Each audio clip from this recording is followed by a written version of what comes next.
Here we go. What up to my people out there? All the people came through to watch us. You know who we are. It's the usual suspects. You know it is the one, the only Kaiser Sosa, Bridge Force in the building.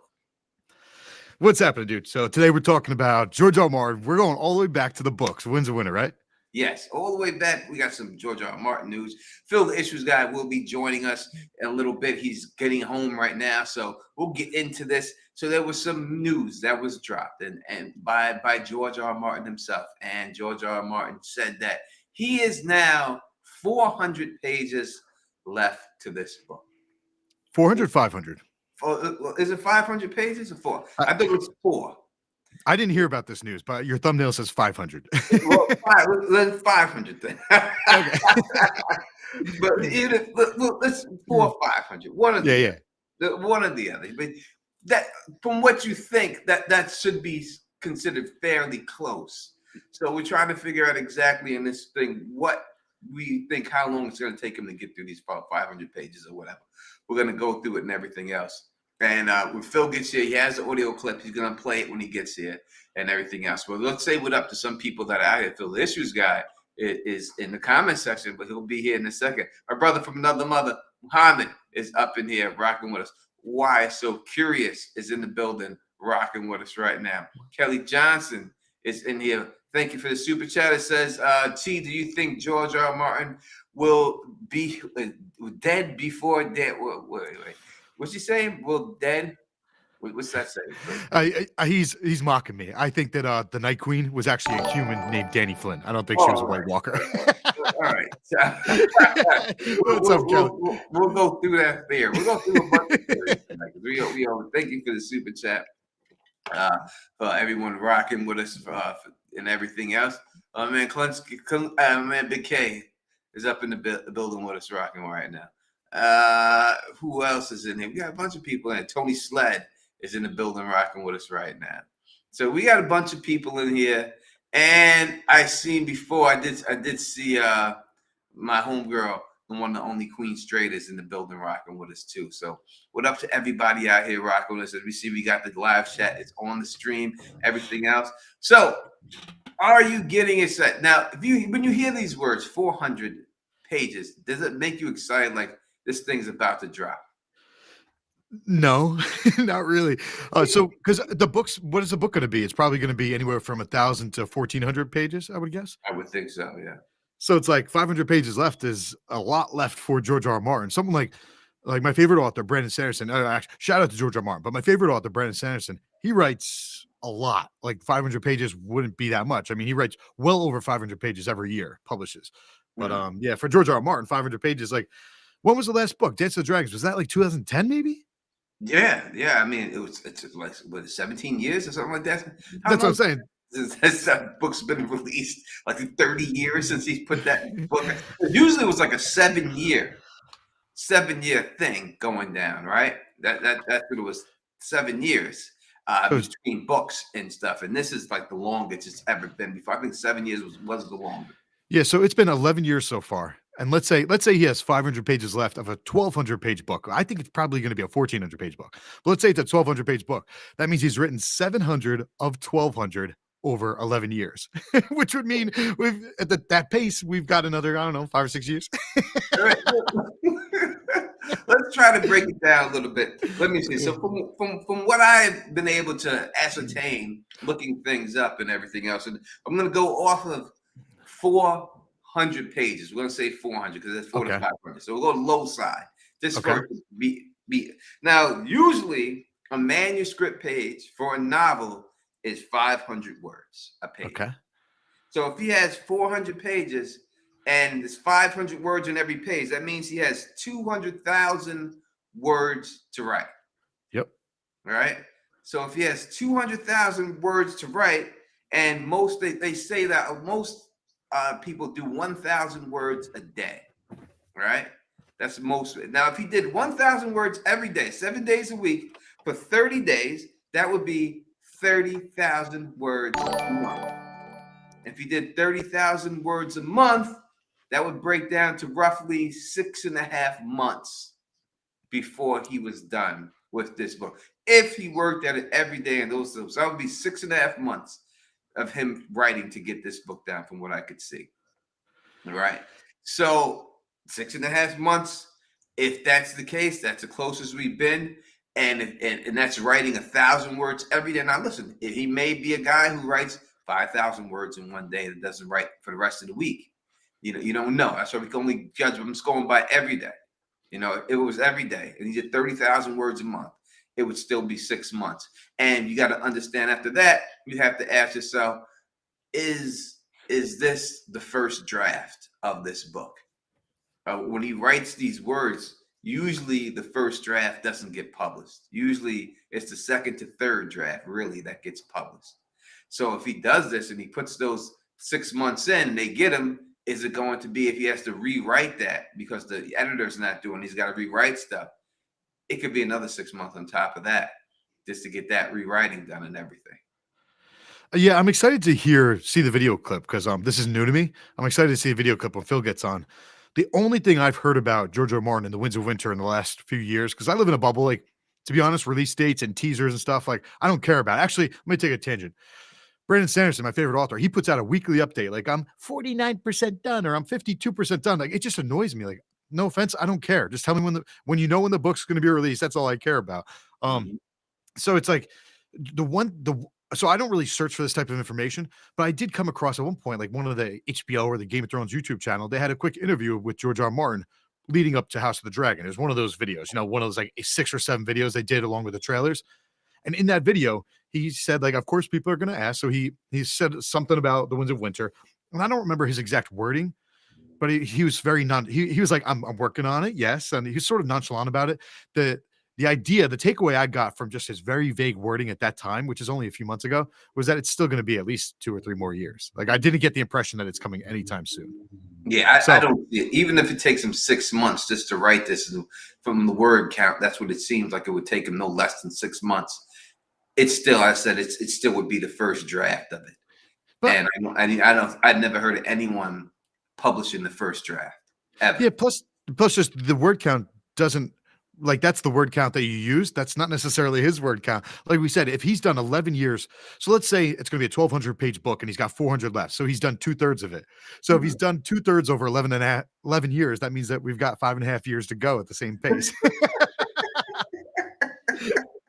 It quite possibly could be. It quite possibly could be take him that much. You know what I mean? So, like I said, if it was 6 months, as Carl is saying right here, and I agree with you, Carl. It almost takes a year to physically print, market, stock, etc. A year after that, I don't think we're looking at anything under 2 years. Yeah, I don't see anything. I think he should really release a sample chapter again. I think he needs to put one more out there. I know he's done a few. I think he's at 5 sample chapters or so. But how many is there exactly? He has the Theon, the 2 Arions, the Barriss and Selmy chapter. There's a Mercy chapter for Arya. There's the Forsaken chapter. Forsaken. Did we say Theon? I did say Theon. I think that's it. So 6 chapters. Yeah, there's a Victorian chapter too. Ooh, yeah. The Victorian chapter too. So I think it's 7 chapters he may have released of the book. Maybe a little more than that. Let's say 1, 2, 3, 4, 5, 6, 7, 8. I have 9 from this website. We've got Elaine. Oh yeah, Elaine. Sansa. There's a Sansa chapter. So Elaine. Right. Elaine, 2 Arians is alphabetical order. 1 Barristan, 1 Forsaken, 1 Mercy for Arya, Theon, Tyrion. I don't know if I've read the Tyrion chapter. And Victoria. Yeah, that's when he's getting he's getting his armor ready for the battle. I don't know if I've ever read that. Interesting. He's getting his armor ready, and he's got Penny's there, and Sir Brown Ben Plum is there, and they're getting ready, and then for the battle. And the next one's actual battle is of Meereen is with Sir Barriss, and he's getting the troops ready in stance and telling them to charge out and go after the trebuchets first and attack them and come back and everything. Dude, I did a narration of the Barristan chapter. I love that chapter. I might have just done a part of it, like the ending of it. It is good. Listen, the chapters he released, I think Theon's the best chapter. Namely, my man Stannis is in it. But I do think out of all That one and the Forsaken probably the two. Yeah, the Forsaken one's probably my favorite. And I wonder a question that hi guys. I wonder a question that Tony Sled has in the chat. Or it's not a question, it's more of a statement. He scrapped a bunch of those. Do you guys think he scrapped any of the sample chapters? I don't think he can, unless it contradicts something that he wrote later. As I say, a lot of times when you write your first draft, not a lot of it makes it. You change stuff around. So if those are first drafts, he may have changed some of it around to fit better. And it's interesting that a couple people in the chat and a couple of you guys have said the thing about publishing 2 books. Okay, before I open this thing up and play this, it's sorry, I'm having camera issues right now, but it's from a comedy thing. If this is the same thing you're talking about, Tony. Yeah. It's from the Stephen Colbert Show. It's sort of like an animated bit where he's being interviewed by an animated person, and but like George deals with it in a way that, so it's worth also exploring. I don't think he's kidding here, because he is very earnest in this bit. It's a 2 minute and 30-second bit. I'll break it up a little bit and play it. The important stuff is at the 53-second mark, where he starts talking about things more specifically. But another writer comes on. A lot of things are suggested. He gets called pathetic here. He's leaning into the joke here. And you both were right. He says 400 or 500 pages. He specifically says 400 or 500 pages. And he also says in this, just so we hear it, that the total thing will be about 1,100 pages. He does not specify if he's talking about manuscript pages or regular pages. In the essence of this kind of interview, I think he's talking about regular pages, but we'll see. I'll play it from the... most of it, when you write a book on your thing, it comes in as a manuscript page. Right, as a manuscript page. But I think I've heard him talk about it before, where he said that this book is like 1,500 manuscript pages. And here he says 1,100 pages. So I don't know if he's specifically catering what he's saying to a general audience here, because he's talking on the Colbert Show or whatever. Do you want me to just play the section where he talks about it, or do you want to hear the whole thing? The whole thing's... No, let's play the section where he talks about it, in case we get copyright. So here it is. This is where he introduced the whole bit. Is someone's interviewing him and calling another writer to give him advice on writer's block. Here with a struggling writer, let me revise that. Truly pathetic, who is having trouble meeting deadlines. Do you have any advice you can share? Yeah. Well, how long is the what kind of deadline are we missing here? It was 11 years ago. 11. Wow. I've heard of writer's block. This is more like writer's constipation. I actually have the opposite problem. I suffer from writer's diarrhea. No need to insult diarrhea. Do you use a computer or type, or how do you work? I do. I use my faithful DOS computer with WordStar. Okay, well, try something else then, because that's not working. So, how many pages do you have so far in this 11 years? Like 1,100, 1,200, something like that. 1,100. Oh, I misunderstood. Yeah, it's not done yet, though. Number. Well, then your problem solved. Your problem solved. Another 400, 500. You break down the 1,100 pages into 3 books. You submit them one, and one each year. You submit 3 of the 1 book per year, and they'll be happy, and suddenly you'll be ahead of schedule. Now, James, one last. He just changed the subject, and they changed about. That's basically all the information that George gives about the book. So I was incorrect. He says he's written about 1,100, and he has 400 or 500 to go. That's going to be a huge book. Yeah, well, if they're telling you that you could break this into 3 books, like that could be 3 books. That book he's putting out with the 1,100, not even with the other pages in it. This was 1,100. It could be 3 books, and the guy's saying just breaking into 3 books, put 1 out a year, and then you. Yeah, he's saying put 1 out now. If you already have that much of the book, the gist of it is, if you have that much of it already, why don't you just put out like Winds of Winter Part 1?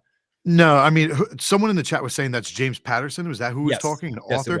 James I don't know him too well, but like I've read a couple of his books. He writes these like little thrillers. They're like anywhere from they're basically like novellas, but novellas and short novels. Like his books are not fantasy books. There's a structure. Like you can't just throw out a Winds of Winter book that doesn't have that intended end game that you're building up to from the beginning. Yeah. Like someone like Brandon Sanderson, I'll give you an example. He actually takes, instead of just having 60 chapters or 80 chapters, he actually has like part 1 through part 5, and one of his books is part 6. And then there's like, 10 to 20 chapters per part. But it's like you can't break his book that has 5 parts. You can't break that up into 5 books because it's telling one story, and the climax is happening in parts 4 and 5. You know what I mean? Yeah. So yeah, George, he can't just take George's book and by the number of pages and release the first 300. It just wouldn't work. It depends how he did it. Now, when he did, Feast for Crows and all that, he released certain POVs. So if he did it by that, like this book was just all Theon and Tyrion or whatever you wanted to do, and the other POVs were in the second book, and he did that's basically what he did for Dance and Feast. He could probably get away with it if he did it that way. Yeah, it's difficult though when you because now that everyone's going to start converging in different plot lines, it's hard to separate and have 2 separate books with individual plot lines. Yeah, that would almost take more time for him to figure out what chapters he could put together. I hate to say it like this because it's been 11 years, but that takes more time away from actually writing it and gets to more of an organizational thing that would cause even more stress for him to try to figure out, like what you're saying, Bridge, like certain stuff might come out in certain chapters that it can be in the same book, but if you're releasing it early, you don't want to disclose stuff that happens towards the end of the book in someone else's chapters. So it would have to be very specifically done. He sounds like, at least his tone in that to me sounds like he's ready to joke about it because he feels like he's in the home stretch. I don't know if I'm hearing what I want to hear there, but like there's even the way that he's able to come here and joke about this in this kind of fashion, and he doesn't seem as sensitive as he's been in the past when people ask him. It seems like he's, I don't know, maybe I'm hoping, but I feel like maybe a year from now, maybe next winter. I think it's also the people that he's talking to that make him act like that. Like he's talking to another author. He's talking on the Steve Colbert thing, and he's more loose. He feels it's not talking to people, internet trolls. Like, well, you're gonna get the book done, George. He's talking to people he respects. So I think that's it. But when he said the 400 to 500, it sounded legitimate. Yeah, you know what I mean? It's because he like, maybe 400 to 500 pages. It sounds legitimate. Like that's what he thinks, but that's what he's thinking. It may be more. It could be less. So he's a third the way through, essentially. I said over half, right? Yeah, if he's written 1100 and he has 500 to go, we'll go on the high side. 500 to go, then yeah, he has less than half to go. He has a quarter of it or so left to go. Now you gotta understand that like he wrote the Forsaken chapter for, I do believe it was Feast of Crows that was supposed to go in, and he pulled that out of there and still hasn't used that chapter, right? And now is putting it in this book. So he does shift chapters around. He's known for doing that. You know what I mean? That's why he was able to he read that Feast for Crows, that Forsaken chapter a very long time ago, because he wrote it for a Feast for Crows. It was supposed to be in that book, and he decided to pull it out and pull it back. So I think that he could. I could see him. I don't think that it's going to end. I think we're going to get at least 7 books when it's all said and done. I don't see it being shorter than that. Everything he does is 7. Now, whether we get the 7th book or not, that's debatable. I'm not even worth talking about right now. But just strictly for wins, I could definitely see him doing a part 1 and 2, Winds of Winter. I could see the editor saying, "We need something, George. We need it now. We've been waiting for 17 years. You've already been paid. It's time to give us what we want." Because I think he really wants to do Fire and Blood 2, and I think he really wants to do Dunk and Egg. I think he's done with the story. I don't even think he's into it like he used to be into it. I don't think he wants to do it because he's already seen the end play out on Game of Thrones. I know a lot of people listen, they was going to end it. It's not. It's going to be the same ending. Mostly, it's the same ending. You've seen the ending. That's basically how it's going to end up. The only thing that I'm looking forward is the other people that are in it, like Euron and all that, Victoria. Like, those are the chapters I want to read. Briggs, what chapters do you want to read? I want to read the Victorian chapters and the Euron chapters. Or, that's the stuff I'm interested in more than anything. What about you? I mean, my favorite character became Jaime Lannister in December 2018. And so what I'm most looking forward to is Jaime and Brienne meeting up with Lady Stoneheart. And I'll throw out a little wild card. I'm expecting Sandor Clegane to show up to that unexpectedly. Yeah, he's got to be there because he's in the salt pans right now. He's in the area. I'm pumped for that. The Lady Stoneheart, Jamie Brienne thing. Yeah, I forgot all about that. I don't even think about Lady Stoneheart. I forgot all about that. But yeah, so that is an interesting say, because Brienne gets sent off to get Jamie Lannister. And how does Jamie get out of this situation? I mean, it has to be Brienne has to kill Catelyn Stark. It has to be her. She has to. That's the only way around it. I could only see. I don't see them letting Jamie kill her. I don't see that but I do see for Brienne's arc, someone who swore fealty to her, killing her, really putting her out of her misery. You know what I mean? I see that. I can't see a Lannister killing the fans. I think would riot. So I think in the end, it would have to be Brienne would take out Lady Stoneheart. Now you heard that here. Now watch other people's channels and see when you hear it again. But I think that's what it has to happen. How do you think that ends up, Bridge? I haven't thought about it, despite Jamie being my favorite character. I'm going to throw out a quick idea now that maybe I'll toy with in the future. So it's like, what is Brienne doing? Is she bringing Jamie to Lady Stoneheart to basically sabotage Jamie? Or is she like going to be like, yo, Jamie, like, this is what's happening. Let's turn on her. I think it's going to be, so this is just, I thought about this about a minute ago. I can see something like Brienne actually trying to trick Jamie, despite the fact that she loves him, because she's such an oath keeper, right? So I could see her doing her thing, and then hopefully my boy Sandor comes in, because like Roar's had his Houndhead helm, and then now I think Lemoncloak has his Houndhead helm, and those dudes, they're not good anymore. Those outlaw, they were once painted as outlaws, and in some ways they were. They were stealing and giving IOUs, but they were pretty good guys looking after the small folk. Now they are outlaws, or part of what they do is outlaws. I can see Sandor showing up to get his damn Houndhead helm and saving Jamie Lannister from Brienne in a way. And what to make that beautiful, again, I just came up with this about a minute ago, so don't hold me to this tomorrow. But I think Jamie will still love Brienne afterwards because she stuck to her oath. I think like that could be a cool plot line. That'd be cool. Yeah, I mean, we've seen the Hound show up basically to that whole plot and cut these dudes' heads off, right? Yeah, he did in the show. That could have been like the show's nod to it, is that he showed up. Because they end the show, they gave you the fuck you Stoneheart moment when they had the Hound pissed right in the river. When the body was supposed to be dragged out of it, and they had him pissing. And they definitely did that on purpose. There's no doubt those fucking showrunners did that on purpose. I mean, that was an argument with them and George. That was the first piece of information that really pissed George off and started the divide between them and him, was not including Stoneheart.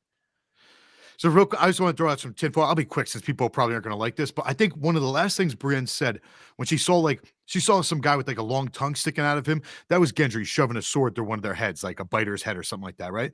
But one of the last words I think one of the last things she heard before she went unconscious was a dog barking. In my tinfoil head theory, that's Septim Merrybold's dog, who he calls Dog, because Dog never told him his name. He's like, I don't know, he never told me his name, so I call him Dog. Anyway, my tinfoil theory, I've always believed that Sandor is unknowingly warging his horse. That's why they share the same temperament and personality. I think that Sandor may have seen through the eyes of the dog, and he's going to show up and get back his Houndhead helm. Sorry. Well, let me throw one other reason, forget the whole like warging thing, but one other reason that Sandor should come into play in this arc is that Brienne's whole arc this whole time has been to go out and find Sandor. She went out and she was there. She saw him, didn't realize it was him. Then she left, and now she's at a place where Lemoncloak has the Houndhead helm. So it's like he's got to show up there with Lady Stoneheart one way or another. Do you think that Brienne and him fight like they did in the show? Wow.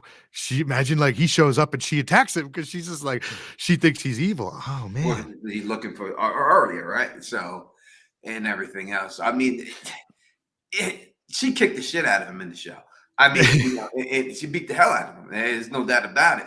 I mean, the fakest thing I didn't like about that he was able to catch that Valyrian steel in his hand. Yeah, I was about to say it too. Like terrible. If that's it, should see Valyrian steel to me is supposed to be like the sharpest razor blade. If it touches your fingers, it's going right through the bone. Because they showed her when she was on horseback, slice dude's head right in half, right?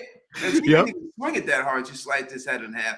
So how all of a sudden can he catch this fucking Valyrian steel in his hands and go all the way up with it? You know, I did that. I did. You have to be consistent about certain things. This Valyrian steel is going to be. It's like I said with the dragonfire.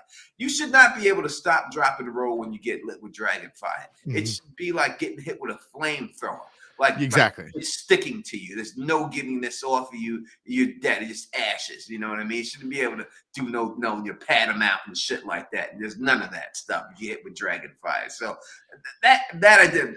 The actual. I mean, he gave a crotch kick. That's how bad he was getting his ass kicked. That he tried to kick her in the crotch. I remember that. Yeah, you know that when someone tries to kick you in the nuts, that's when they know they're losing, and they gotta do anything to win.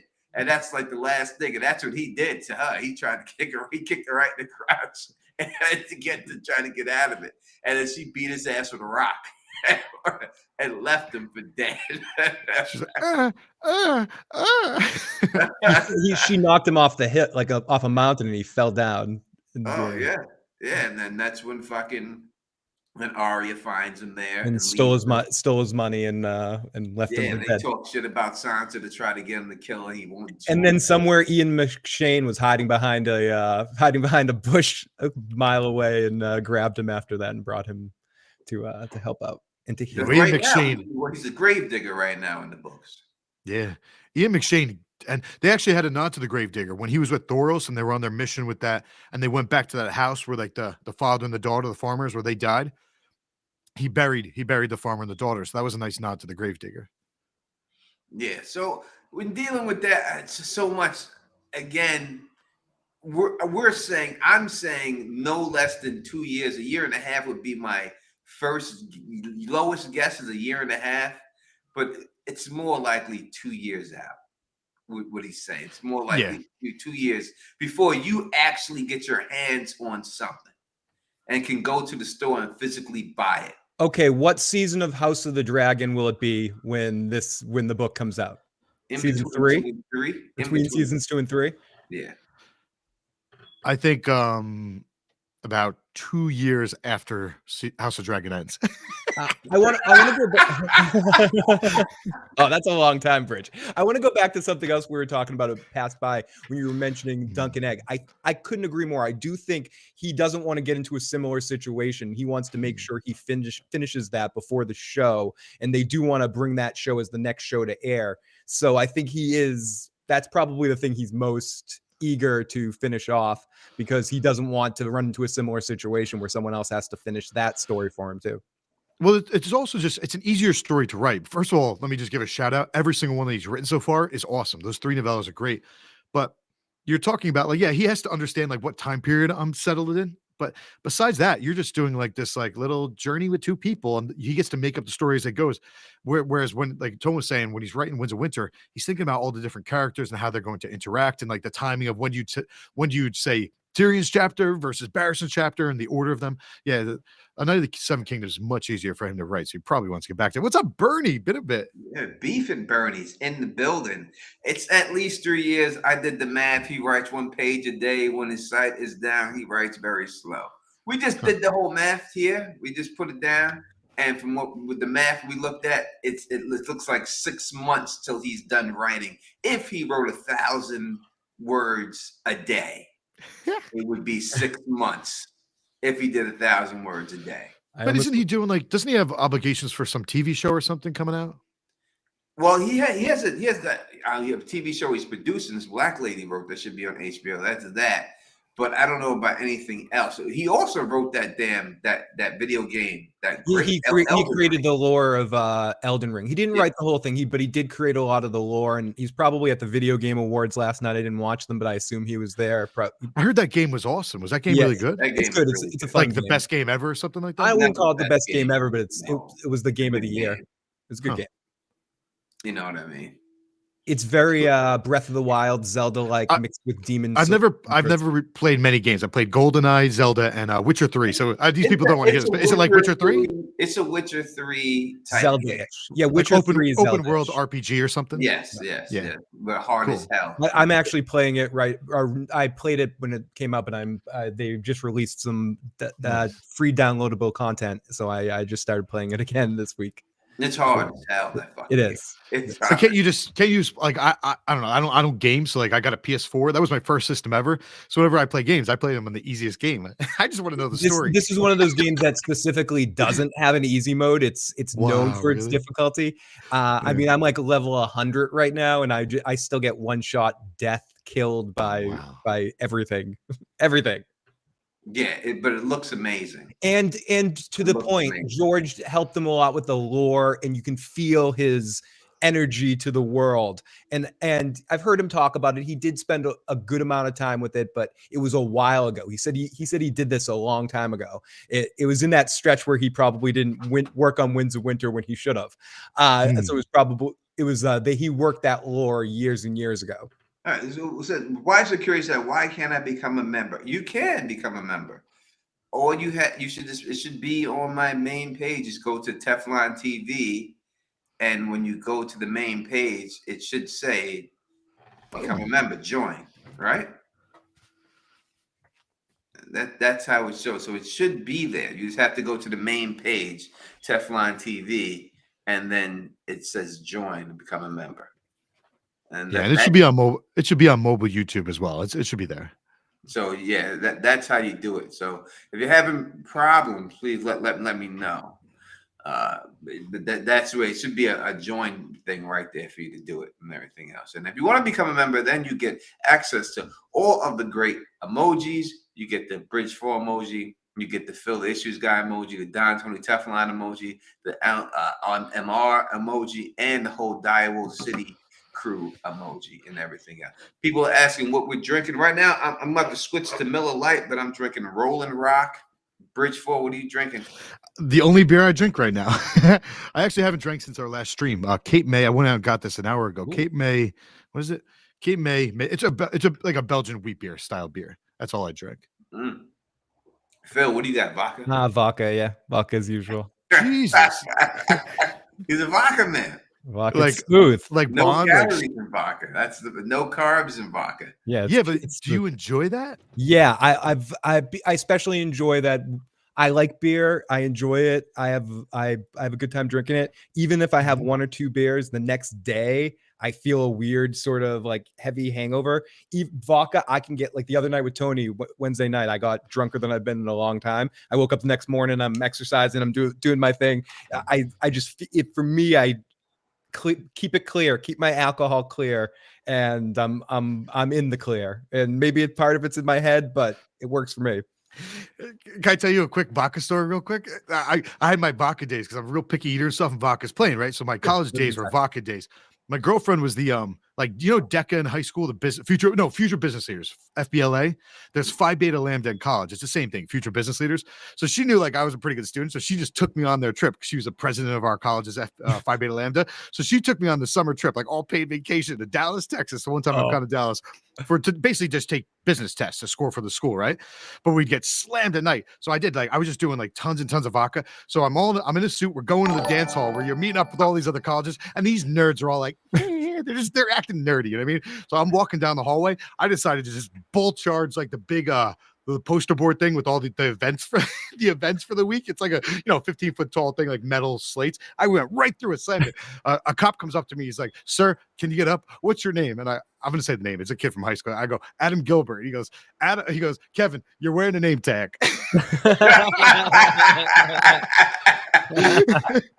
Whoops. Whoopsie. And I never drank vodka again. Yeah, it was good though. Yeah, that's funny. Yeah, Rolling Rock is what I'm rocking with right now. Rolling Rock's good. That was the actually that was the first beer I ever had. My best friend's father gave me a Rolling Rock. We were mowing his lawn. Yeah. Nice. Now, this is the Mayor of Easttown. That's why we're drinking this, because Mayor was drinking it. Those are good shows, good days doing the Mayor of Easttown stuff and everything else. And hopefully we go get some good shows to review that people actually watch, that we actually really review and have a good time. I see a couple of things in here. Let me get this real quick. So we're talking about my man James of Thrones and his mother LaDonna. James was the first guy to uncover the Night King ending. You're 100% correct. James is the one who made up the Night King would be the big bad. back in the day. He's the one who came up with that theory. I will also say that me and Game of Thrones together, you know, we are the first people on YouTube who ever did a live stream about Game of Thrones on YouTube. We're the first ones who ever did that, you know, so we're the trendsetters and all that good stuff.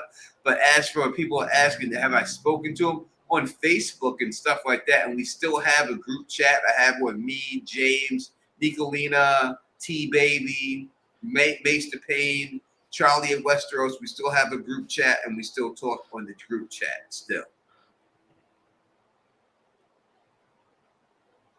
So but that is correct, and I'm glad that people do. No one ever. I remember no one even thought about the Night King until James. I remember when he came up with that theory. People used to laugh at him all the time. There ain't gonna be no Night King. What's this Night King thing? This guy doesn't know what the fuck he's talking about. Blah blah. And then when they showed that Night King in that episode when he touched that baby, that's when everyone jumped on the bandwagon. And it was, but he said it way before that. You know what I mean? And that was it. That's the way it was. That's the way it would go. So people saying, let me explain. So you say Otaku Assemble was first. No, Otaku Assemble didn't live stream Game of Thrones. He didn't do that. He just did videos on it. He did a couple of videos on it, and then he did the his fame is that he did They Killed My Nigga Ned video. Otaku Assemble. He did that video. That he got it, but he did not live stream on the video. So no, but I do remember Otaku Assemble. I had him on my channel many a times and stuff like that, but he didn't live stream it at all. He wasn't doing live streams. He would just record videos and put them up. Is that his name? Otaku? That's a cool name. If that's a name, that's a cool name. Yeah, he's a cool cat. Cool cat. Larry. He's a good dude. He's a good dude. Larry's his name and stuff. But yeah, he was the first one to get like a big Game of Thrones video. I think he got like 200,000 or something, like 100,000 views with They Kill Like a Nigga. Like the first like viral video for Game and he like shot up to 10,000 subscribers and stuff like that, which was really huge to me at the time. I mean, I'm around there now, but I remember he was just mad. He was walking around and his boy was filming it, but he was like, "Nah, man, they killed my nigga Ned, man. I can't take this shit, man. They killed my nigga Ned. They killed my nigga Ned. Nah, no, I can't fuck that shit. They killed my nigga Ned, man." That's very funny. That was great. It was a great time. It was a great time. And all that. So yeah, that is. I know all the history. I would never. If he was, I would give him the credit for doing it. As you know, I could see. I know that. I remember everything back then and all that good stuff. All right, so. Look at this. We've got Littlefinger in the chat. Like, what? Ned does? you snake, Littlefinger. You're snake in the grass, Littlefinger. Sneaking in here. I think that will be changed. What do you think? Do you think that? Let's go through certain things that happen in the show, and do we think it's gonna end the same way? Littlefinger death. Do you think that it happens that way, like it did in Winterfell for Littlefinger? No. George will actually find a way for Littlefinger to be Littlefinger and be caught. And he's also a very different character in the books, where not as many people are obviously aware of his schemery. So once he does get caught, he'll be maybe backed up against a wall like that. But do you think, and I'll throw it off to you guys too, do you think Bran is going to be the because basically Sansa didn't trick him or anything like that. Bran used his superpowers to trap him and confirm things otherwise that weren't to be sure. Do you guys think Bran is going to be the one to bring Littlefinger down? I think it goes down the same way. I did a theory about it. Go check it out. I did it a long time ago. I got almost 900 fucking videos. So, I mean, it's probably hard to find. But I did a theory. It's called The Death of Peter Baelish. And in that one, I said that he's known as a bird. He's a mockingbird and everything else. That he's going to get pushed through the moon door when he dies. And that his name is going to be the bird who couldn't fly. And that's how it's going to end for him. So I think he goes through the moon door. But at Sansa's behest. I think she'll have something to do with it. But does she manipulate Robin to get him thrown through the moon door? Maybe whoever, but he's going through the moon door, and he's going to be known as the bird who couldn't fly. That would be his name. Peter Baelish, the bird who couldn't fly. And that's what it would be. That's the way it goes down. You can check that video. I did that a long time ago. It's up there. Yeah, I mean, whether it's at the Vale or in Winterfell, Sansa is going to be involved in his death. I mean, the Ghost of High Heart did prophesy that. And a lot of people say, like, how could Sansa, like Sansa, hey, I love Sansa as a character, especially in the books. How could Sansa trick Littlefinger? The reason is because he has an Achilles heel. Catelyn Stark was his Achilles heel, and Sansa is now his Achilles heel because he thinks of her as Cat. He doesn't see straight. Like, think about, so back in the day, like he almost got killed by Brandon Stark because he wanted to duel him over Catelyn Stark, right? So that's one thing. That just showed the extents he would go to for Catelyn Stark, because he's local in La Cabeza for Catelyn Stark. Now, I was actually talking about this last night with Casey House, Lord Bridge, and Cece, Miss Doug of the Tall. So it's like, what was I saying? So Littlefinger, you know how he sometimes talks about how he slept with Catelyn Stark, and he tells people that, right? Mm-hmm. Now, a lot of times you talk about like the unreliable narrator, or is he lying? Like Littlefinger is a liar.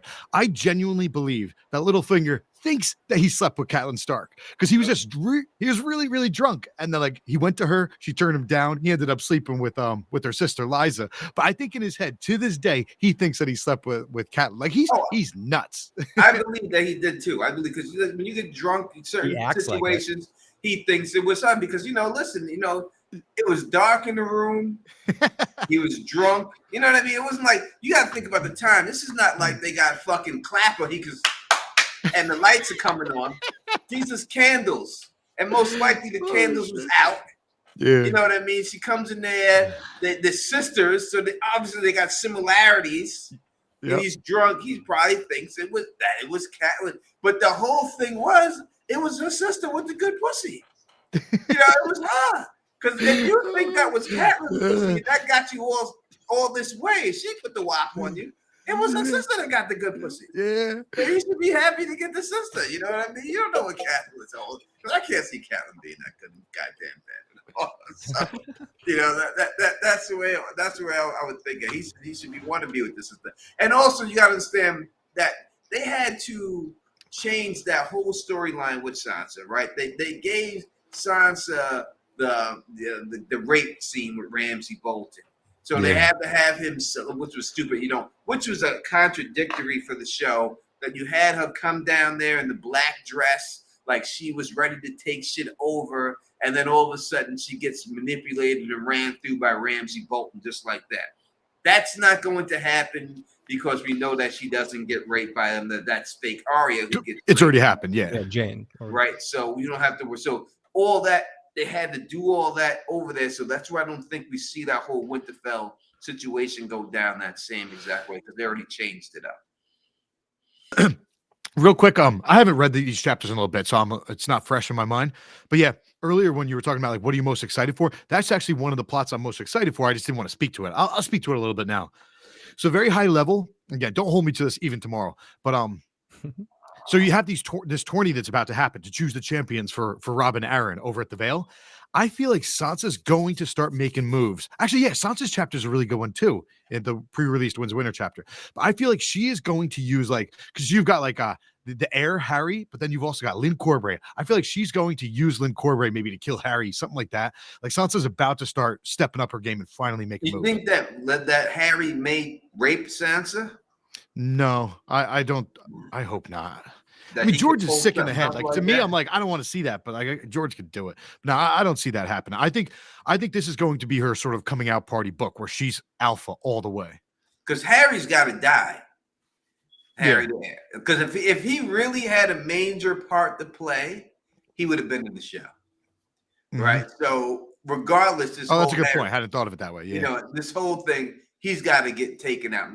Most likely Sweet Robin. The Sweet Robin's already onto him, and he says he wants my throne. I know he wants my throne. Blah blah blah blah. He's going out the moon door. Yeah, so I think right out the moon door. Sansa's going to leverage Robin's suspicions and his nervousness with, I think, Lynn Corbray. I think she's going to leverage Lynn Corbray, and he's badass. He's got a Valyrian steel sword. Yeah, Sweet Robin is definitely key. Another aspect of just Sansa in the North and show things that happen in the show. How will Rickon be dealt with in the books, do you guys think? It's a whole different situation because in the books, he is with the Skagos. He's out there with them, right? And we just see him basically, these guys hunt him down, kill his wolf, and that's it. And I can't see them going that bad for him out there. I can't see them overtaking him, just capturing him the way it was.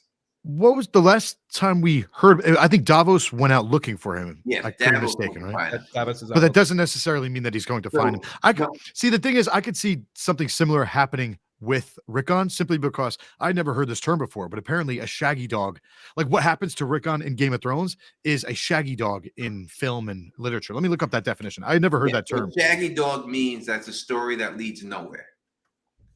That's what shaggy dog means.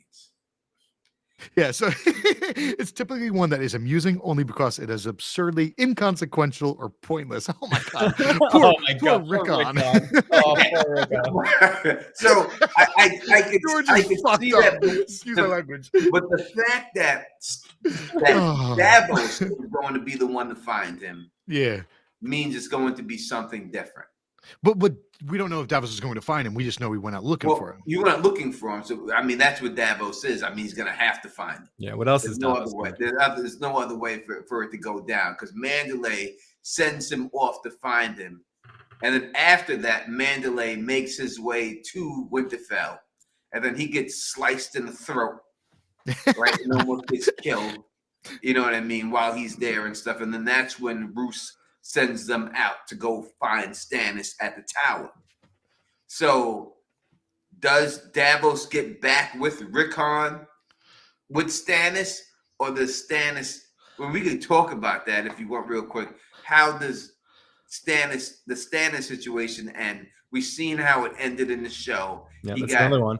He got killed in a bad way by Brienne, killed him. He tries to take Winterfell. He's just outmatched. He doesn't have the people. And then Brienne comes out of the tower. Burns his daughter. His daughter burns. In town out of nowhere. And somehow no one sees big ass Brienne and this whole army. He's able to find Stannis out of all these people, kill him up against a tree, and then retreat and just go away, and no one even finds his body. So how do you think that whole Stannis situation plays out? I don't know if I want to say it on your channel since you love Stannis so much. I don't. Please say it, please. So you know, like the whole, like, what is it called, the lighthouse theory or something like that. Basically, this is done in war. So yeah, he's going to. They've been on a lake and they've been drilling through that lake nonstop trying to fish out food. Like, these people are starving. So he's setting up for Stannis to draw them towards that flame and for people to crash in. With that said, I don't think Stannis is winning this battle. I think he's going to survive, but it's going to be devastating. And I think ultimately Stannis is going to have to send a bird up north telling Melisandre, because he's like, I'm going to need something big. I think his arc is leading him up to the fact that he's going to send a bird up to Melisandre saying, kill my daughter. And what he's going to inadvertently do is nothing for himself. I think killing Shireen is going to be that's a version of Stannis is Azor Ahai. Shireen is his Nissa. He's killing Nissa, and he's going to wake a dragon from stone, Lightbringer, Jon Snow. Like, Shireen's life is going to inadvertently pay for Jon Snow's resurrection. Interesting. All right, that sounds good. A lot of it to the point where Stannis it's not going to lose his battle. So what I think happens is that they all charge down. They all go into the lake, as we said. It says that the who's first? The Freys. It's a phrase. Freys are first. So the Freys go first into the lake. The Mandalays are on his side. They're on Stannis' side. So I think the Freys charge the lake. They fall into. Well, they are. They're on Stannis' side. They want him. That's why they sent Davos out to get Rickon. So the Mandalays are down with Stannis. So I think yes, they're more on like Jon Snow's side, but like they're more on the Stark side. But yeah, they're kind of aligned with Stannis. Yeah, they said they're bending the knee to the king. They're anti Roose Bolton and Ramsay. That's for sure. So when it goes down, I think that they fall into the lake. The Mandalorians start killing the back end of whatever's left of the Freys. Okay. That Stannis doesn't really even have to fight this battle because he realizes they're on his side. He gets word right then that they're going to that Davos is going off to find Rickon. The snow is so thick, I think, because we have Lightbringer, right? And Lightbringer is the sword that everyone knows. It glows really bright. That's how he gets them over there, because he shuts down the tower, holds the sword up over the tree. Now remember, because you have Bran and Bloodraven in the Ravens' cages there. and they keep screaming, tree, tree, go to the tree at the time. So I think what happens is because Theon's sister's like, execute him. Chop his head off right by that weirwood tree, like Lord Stark would have did. He slew his sons. And that's when the bird, tree, right? All the birds start going crazy. So I think he goes to the tree, holds the sword up in there. I don't know if he's climbing the tree. He's not standing. Someone's gonna hold the sword, right? They're gonna think that's the watchtower. That's how they go into the lake. All right. So then I think what happens is they take the armor that they got of Stannis, and then they Trojan horse it. They all go back like they're down, like they killed Stannis, holding up the sword. We killed them. Who's they? The Manderleys now are going back? And some people dressed in Frey armor. They just took the Frey armor on them. And then they'll open the gates of Winterfell, because there's no other way to get through one. You can't siege Winterfell. So they'll open the gates of Winterfell, letting them in there, thinking that they killed Stannis and everything else. And then that's how he sacks the city. And then he sacks it from the inside. And then Lady Dustin's men come out and kill Roose Bolton. I think Lady Dustin is the one who kills Roose Bolton in the end. I think she kills him. I think she takes him out for him killing her nephew. I don't think it's going to be Ramsay. I think Ramsay's already killed Bruce. Yeah, you think he already did it? Yeah, I think he did it off screen. Yeah, he can't do it in there. He's got too much power, Roose, in there. Everyone follows Roose in there. Yeah, he's got way. It's not the show. He's going to be all of a sudden. He's going to have a dagger on his back like Bronn, like he never had before. And one scene, all like, oh, what's this? All of a sudden, when you get to, I mean, they don't follow him. The people have no respect for him. So I don't see anyone doing that to him. Ramsay's led groups of people before. He's got people who respect him, and Roose lost complete control. That's why he sent them out in the first place. Like he's totally losing control. Them, but all the other people that he had there. So what about then? You picture Stannis winning, but then that would just negate the whole Battle of the Bastards. Because then what about Jon Snow? Like I expect Jon Snow to be the one that takes Winterfell. I don't see it. I don't see that. I think the Battle of the Bastards is due because they killed Stannis off early. And I think the victory that Jon Snow has is Stannis's victory in the books. I think that's because Jon Snow there's no way that Jon Snow can get resurrected and make it down there. That snow is fucking 10 feet deep. There's no way he can get from the wall and get down there. It's just impossible for that to happen. So I think that's Stannis's victory. They gave it to Jon because Kit Harington's the hero and they want him to do everything. And then they had Sansa get raped. All that stuff that would make Jon do it to save Sansa. Sansa's been raped. I want to avenge Sansa. Because none of that happens. Because the bottom line is when fake Arya gets to the wall and Jon sees it, it's going to be, this is not my sister. And he knows exactly who the fuck she is. And be like, wait a second, what are you talking about? It's not my sister. So all that's got to happen and stuff. So I think this is all Stannis' victory. I think Stannis will die, but I think he dies in the battle with the Night King and the White Walkers when he. So correct me if I'm wrong. I thought Jon, the reason he got killed is because he was rallying troops to go down to take Winterfell. That's why he got killed. Yes, because so you think that like now that he's dead, he's not going to like get resurrected and actually go down to Winterfell? I just don't think it's possible because the snow is too deep. I feel like it's just from a storytelling perspective, you've got to have these two quote unquote bastards duke it out. It's Ramsay versus Jon for the North. I mean, I'm not saying that you couldn't do it, and that wouldn't be for the North. I think that so LaDonna, James, we're talking about James's Thrones and everything else. Yeah. LaDonna's theory that she came up with all the way back in the day, I think still stands. And I think the way Ramsay leaves and he runs, and Arya or Jon, I forgot who she said did it. I think she said Arya did it. Arya wargs his dogs and hunts him down and kills him as his dog. Or it's not the Great Pack. The Pack. That's what it is. Oh, Pack. The Wolf Pack. The Wolf Pack, led by Arya, hunts him down and kills him when he's running away. That's what that was the theory. Yeah, that would be a gnarly fight. But as from what we've got so far, there is no real like Arya Ramsay dynamic that needs to pay off yet. There could be in the future. But he hunts women down. Yeah, with his dogs and everything else. So yeah, you think that it would be reversed on him. Now you're getting hunted down by a woman and a big ass fucking wolf, Nymeria and the wolf pack that kills your ass. And I think that's how it goes down. I agree with LaDonna from all the way back then. I think that's the way he gets killed and everything, and he goes out. But I think Lady Dustin kills Roose Stannis Saxwell, who takes Winterfell. After he takes Winterfell, Jon Snow and them eventually make it. They set up battle for the White Walkers, and I think Winterfell they don't win that battle. I think they have to escape in the crypts of Winterfell, and they got to make it to the Vale. Because I think the Vale is when it's going to end. I think the White Walkers win that battle. I think that they had them win because they just wanted to move on, but I don't think it happens there. I think they win the battle versus the White Walkers in the Vale. I think it'll take them in the Vales when they win it, but not here. I think they get defeated the first time. So I could see like the Vale would be like probably the ideal location. Mm-hmm. And then I know like our dude Chris Smokescreen, like he wants it to happen down at the God's Eye. I can't see it not happening up at Winterfell for poetic reasons, but also just because it's so far inland that you can't reasonably get a number of people out of Winterfell alive. Like they're all going to be tracked down and killed. You could have, so what are we going to have? Like every single person in North dies except for like 5 people that escape. You know what I mean? I think a lot of them do have to die. I think they have to die. I think that's something that Dan and Dave didn't want to do. Like they were willing to do that in the first couple of seasons, but in the end they started getting shitty with it. I think a lot of people should have died in that battle. When they had it on TV, you should have killed a lot of them people off. A lot, because when you have the White Walkers and the way you set it up, they have to be the be-all, end-all, right? You can't have the Mountain be a bigger threat than the Night King, right? And that's the way it turned out in the show. This has to be the ultimate threat is the White Walkers. And you have to have them go down there. And it has to be a whole situation where you can't beat these guys.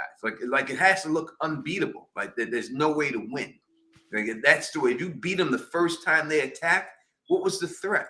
You know what I mean? It has to be. We can't beat these people. There's no way. And I think that at the Bloody Gate down there in the Vale, that's where they could stop them right there. I don't think they could beat them anywhere else. I think that's where they'll stop them.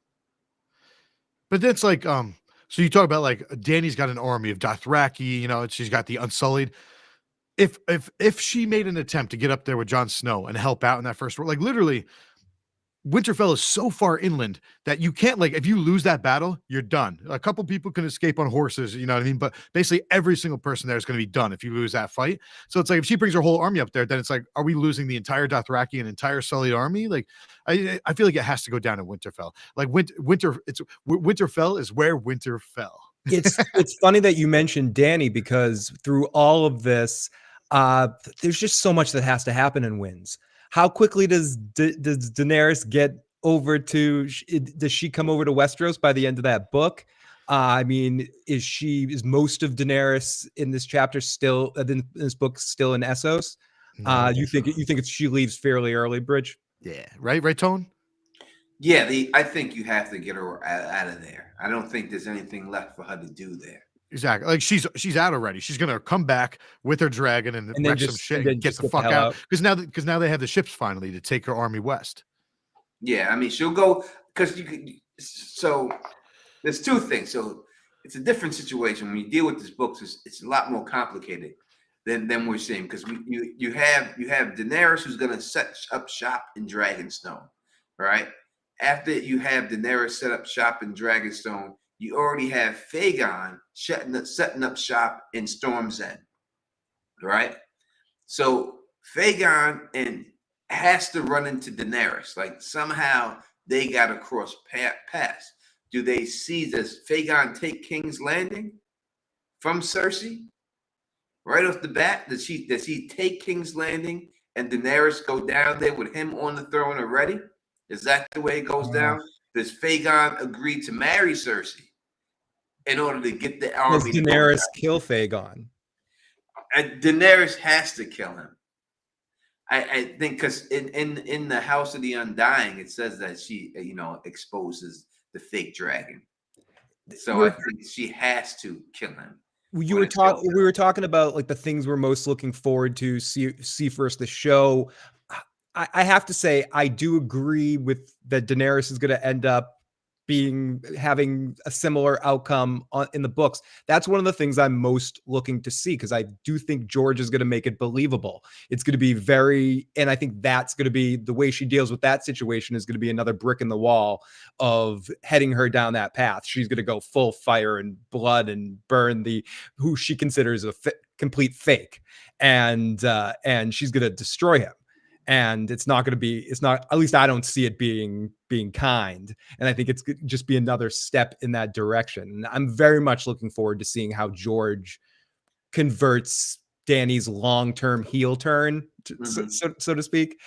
So yeah, that's one of the things I'm most looking to see if you start to feel that more. It may not be the heel turn that people think. Now, if somehow they get past the veil of the White Walkers and they make it all the way, let's say basically to King's Landing, they're going crazy. They can't say they killed everybody. And now they make it to King's Landing and they have to retreat all the way to King's Landing. Now, which is possible. What up to Tamara Davis in the building rocking with us right now? That's how you get Blackfire, because Fagon has Blackfire. So that's how you bring Blackfire back into the fold. Jon Snow can get his hands on Blackfire. Someone will get their hands on Blackfire. Then you have in Bloodraven's cave of Bran, you have Daemon Targaryen's sword.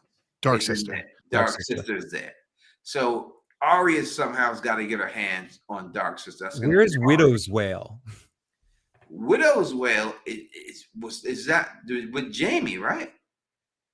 Or is it buried with Joffrey? No, I don't think they buried Widow's Wail.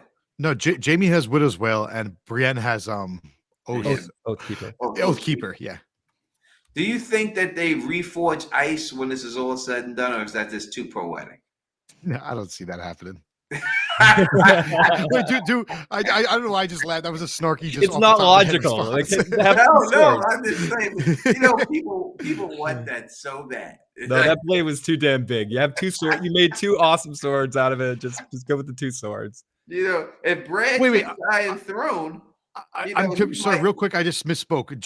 Jaime doesn't have Widow's Wail yet in the books because Tommen's still alive. I got confused because the show. Oh, so Tommen's still alive. Yeah, so Tommen has it right now.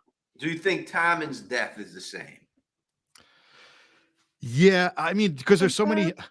I don't want to get into spoilers, but throughout like the history of Westeros, there are so many people that quote unquote fall from towers, and I feel like Tommen's is just another one of those. God, Tommen's arc is so tragic. He's such like a lovely little boy, especially in the books. He's even like younger, right? Especially and with his relationship with the cats in the books is just so like warming to me. He has that heart-filled relationship with all the kitties and stuff, and he's such a good boy. He is such, and both of them are. I mean, everyone but Joffrey in that family. Marcel is very good as well. Both of them one of the things that the show left out a little bit, they gave a nod to it at the very end with Marcella dying, is that Jaime actually wants to be a father now in the books. Like he's thinking about Tommen as a son or whatever. Like he can't wait to come back and be a father to Tommen. So yeah, Tommen's got to die. In the show, they did give when she was dying, they had that cute little scene with him and Marcella, and then she died. Yeah, no, that's the one Dorne scene from the show that really gets me every time. It was a good one. It was a good scene, well played by both actresses and actors. And at the time, I'm thinking, oh, wow, this is going to be great. You're going to see Jaime Future on the show having a relationship with his daughter. Wait, what the fuck's going on? Like, I didn't see that one coming. It was the one part of the Dorne thing I didn't quite realize what was happening and follow it. There's so much in Dorne in this book. Yeah, and the books with Dorne. You got to deal with the sister with Pate. Yep. Who's there? You got to deal with that Dornish chick. Duran is an actual character in the books. Yeah, you got Arianne, who's over here going to treat with Fagon. All right, she's going there to treat with Fagon in Storm's End. You got John Connington, who's got Grayscale, that's there, and everything else. So there's so many other storylines. You got all the stuff with the Citadel with Sam and all that stuff. Exactly. Archmaester Marwyn, what's he like? Who's he going to side with him? What's his impact going to be on the story, if anything at all? And then you got Mokoro's is what Victoria. Yeah, Jesus. Well, yeah, you have the whole. We haven't even talked about the Greyjoys yet and how they enter into all of this. And they're actually again an actual factor, like unlike the show where I'm so curious to see where they go with Euron on in the books.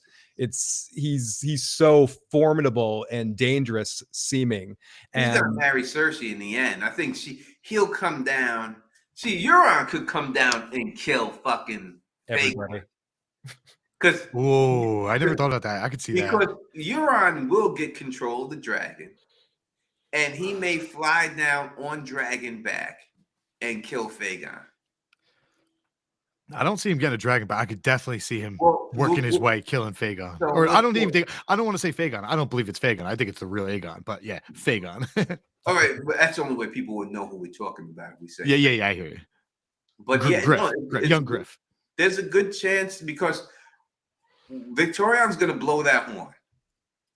And it says on the horn that the dragon bows to the master of the horn. But Victorion's so stupid, he thinks that it said it has to be claimed by blood. So he takes his blood and wipes it on the fucking horn to go. Oh. But if it's already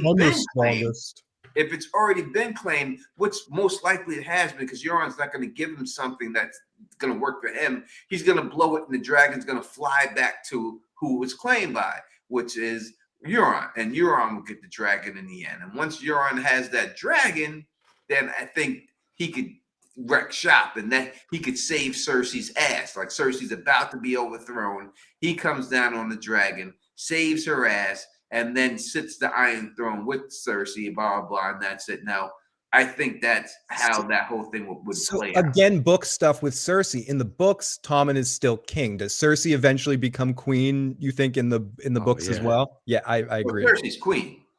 There's no doubt. You see it. Does she blow up the Sept and go and do all that stuff? I think so. She may, but I don't know if she has to get. It depends how fast Euron gets there. But Fagon could save her. You know, it all depends how, because Ariane's gonna be like, listen, I'll join you with Dorne if you overthrow the Lannisters to Fagon. Like, you got to take the Lannisters out. Now, if they ain't gonna take out the Lannisters, she's got to have someone on her side, and that would be Euron at that time to come down there and burn them up, and he could burn all of them. Burn Arianne, burn the Dornish, and burn them, and just wipe that whole situation out. And because we've seen basically Euron, not Euron, yeah, they but Euron in the show do that, right? They've seen him take out all the sand snakes and everything else. Yeah. So it could be a same situation. He just does it differently. And so he has a dragon, because they gave that dragon to the Night King to resurrect. When I think the Night King's dragon is going to be a genuine ice dragon. Whoa, that would be interesting. Like a real, it'll be a genuine. It's not going to be no white dragon. It'll be a genuine ice dragon that shoots ice, and when it flies overhead, it freezes everything that goes by.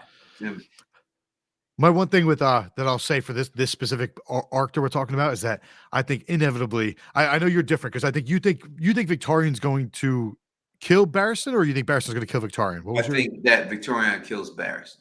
Okay, so you think Victorion survives? What about, like, do you think Victorion? How do you think he dies? Euron's going to smash Victorion, right? No, I think he's going to get burnt by Dany. Oh, you think he's going to be? That's what it is. You think he'll be killed after killing Barristan? You think Dany's going to kill him? Yeah, I think Victorion's going to ally with Dany. That she's going to ally with him, sail back west, and I think inevitably we're going to get Euron in his Valyrian steel armor, the guy who banged Victorion's wife, and then Victorion killed his wife as a result. Like, Victorion's not a good dude either, but I kind of have a soft spot for Victorion. I think he's going to lose to, and he's such a badass warrior, but I think he's going to lose to Euron because he's got Valyrian steel armor. Well, it says that, what does it say? It says something that there'll be like your death will be light. There'll be like a big light in there, something like that.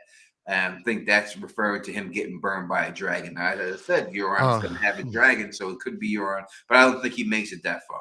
I think because he's trying to go in there and marry Dany and think he's doing all this shit. And then once she finds out that he killed Barristan, then that's going to be the end of him. She's just going to burn him and kill him straight up. But could she have the allegiance of the Ironborn and sail west with Victorion dead after taking out their commander? I think if she has the allegiance of Mokoro and people bow for power, I think that they could definitely do it. You know what I mean? You took the iron price in that situation. And there's a lot of slaves that they took on over there. You know what I mean? So I think it could be a situation that's going on like that. Thank you, Kelly, for a super chat. We haven't got many super chats. Thank you so much. Jon Snow will kill Euron and take the armor. Yes. So Jon Snow has to take Euron's armor in order to fight the Night King. He has to have that Valyrian steel armor in order to fight the Night King. Now, there's so many videos, but you could check the video out that I said that he's wearing it on the wall that you could see he's wearing it. So it said he was armored in black ice. Now, going back to things that will they happen in the show, we've mentioned Dany a couple of times. Will Tyrion get to Dany before she comes to Westeros? Will they meet in the books, and will he travel to Westeros with Dany? Yes, he's over there already. He's right now. He's a slave because something's happening on my computer. Sorry, yeah, he's already over there. He's over there, and so is Jorah. He's in the tent with Jorah. Yep. You know what I mean? Fighting. He's definitely gonna go down there, and he's definitely gonna be the hand of the queen. You think he's gonna be the hand of the queen and all that? No doubt about it. No, there's no doubt about that. He definitely is going to be, and everything else. Yes, show your allegiance and smash that like button and subscribe. If you can't super chat and you're like, oh, I want to do something, support the channel, you know how you do it? You subscribe to the channel and you hit that like button. We got 1 new subscriber right now. Hopefully we can get some more. You know what I'm saying? We'll be out here. We've been doing this for almost 10 years. We've been doing this. And we got another super chat right there. JC, thank you so much. I appreciate it. Will Mel sacrifice Shireen to bring back Jonathan? We talked a little bit about that. We talked a little bit about that before. I think that Mel has to do it. Now, I know that people want to think Stannis did it. She's definitely getting burnt. They didn't just come up with that on their own. No, they were told that. She had a dream. I'm gonna have to. She had a dream. She got eaten by a dragon. Eaten by a dragon, yeah, exactly. Which is another word. Dragon. Dreams are the prophecies are always like metaphors. A dragon just means fire. Yeah. So she had a dream. She got eaten by a dragon. That episode also aired on Father's Day. That's horrible. Like that's such a George thing. I remember that they aired the episode that Stannis burned his daughter on Father's Day. Like, oh come on, that came from George. George said, if anyone wants to hear anything funny, go ahead. If you go to the first Kind of Thrones, go to Kind of Thrones, right, and go to the panel, the first one. I forgot what panel I was on. It was the second panel I did, and they put me on it. And the guy who makes all of the languages for them, he was on the panel with me. He makes all the languages for the Dothraki language and did all of that. And he has a thing, like his whole thing was he likes to bash Stannis and say how bad Stannis was, and he'd go around but he didn't realize he was on the panel with me this time. And that's why I think they put me on the panel with him, because they knew. And I ripped his ass in half. I ripped him up really right. If you go listen to the panel, I ripped him up to the point that when I was done, he came up to me and was like, "Yo, I never thought about it like that, man. I think you might be right." Like I ripped his ass in half. That was crazy. Yeah. What up to Wine Mom in the building? Sarah Charles representing. And we'll put a drink up for Sarah for the Wine Mom. Oh, speaking of which, there's a con happening right now. I had no interest in going to this one for some reason.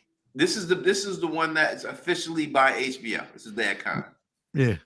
I'm not going. It was too far away at this time. I did the move. I didn't realize my boy's going to pass away and everything else and all that. But it was way too much. No way I would have been able to get out there and stuff. For the people who are out there, happy they're out there. Hope they have a good time at the con. I think there's rumors that they're going to be doing the snow announcement there. HBO's been. Yeah, he's there.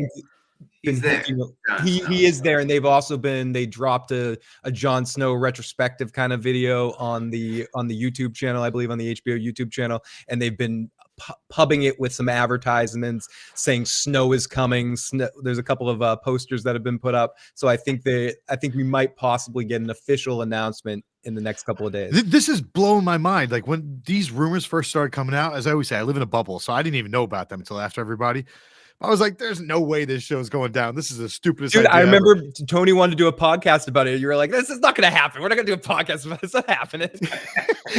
But with that said, I did see one thing like a month ago. It was like, is it going to be a 1-season show? Then it makes sense. A 1-season It's show. an Obi-Wan Kenobi thing. It's going to be a 1-season Yeah. show. It's going to be a one shot. So there is you can make a good show out of that, going up to the lands of always winter. It's always one season until the people start watching it, and then we got to get another. We got to get another year. We got to get it. You got to have more. You know what I mean? As long as they don't kill him off, if they kill him off, it's Jon Snow. He can come back. They got to get them. That's just the way them up. Kelly Johnson, thank you again for the super chat. It says Jon Snow will become Azor Ahai and slay Hot D. House of the Dragon? I don't know if I could that show get better ratings? Yes. It could get better ratings than House of the Dragon, the Jon Snow show, because Kit Harington and all that, I think it could definitely get better ratings. Yeah, and you're going to get Sam on it. You're going to get Brienne on it. You're going to get the Wait. Really? These people are all going to come back? Get Emil Clark has already said she'll come back in flashbacks. No, but these people saying they would come back. It's like, yeah, they want the money. Oh, they're coming back. There's no need for them. The show, okay, so real quick, if there's a show, I've spent very little time thinking about this, but my idea is that they're not going to pay Peter Dinklage, Bran, and all these people. Like King's Landing, for the most part, the Seven Kingdoms is pretty good. They're going to be doing their thing. I know in theory, like Dany was carried off, maybe she'd be resurrected. I don't think that's necessary, although it would be cool if she came in like last minute. Here's what I would want from the show. I thought about this earlier today. First time I was thinking about the show. It's Jon Snow going up to the lands of always winter to deal with what's remaining up there, right? But the one person I would like to see come back besides Jon Snow is Arya. You know why? Because the world's round. She's sailing west to west. Imagine she comes around from the other side and boom, they team up at the lands of always winter. That'd be sweet. What I've heard, some of the rumors is Brienne and Sam are going to go up north. Brienne and Sam. Brienne and Sam will be in it. Yeah, Brienne. They are going to be like these actors. They pretty much said that both of them are in it. Yeah, Brienne and Sam will be in it, and wait, so this is really happening. This show is happening. That'll be Bran will send them up to King's Landing to go up there for a reason. He'll see something. They'll get sent up there. Drogon's going to be in it. You know, I could see Brienne because she's like the night of the seven. Tormund will be in it. Davos probably. Tormund, huh? Well, thank you. So they're actually going to go all out on this. It's not just going to be some Jon Snow adventure himself. No, thank you, Nicole W, for the super chat. Highly appreciate it. I mean, it will be centric to him. That I keep mentioning the Obi-Wan. That's why I do think you're going to see a momentary Daenerys sort of dream where he has a dream and thinks about her, and she comes back and shoots a new scene similar to like a Vader Obi-Wan kind of thing where they bring her back. I think she hasn't been announced, but she has said, I would love to do it if they asked me. So I could see them writing something quick for her to do a dream sequence of some kind.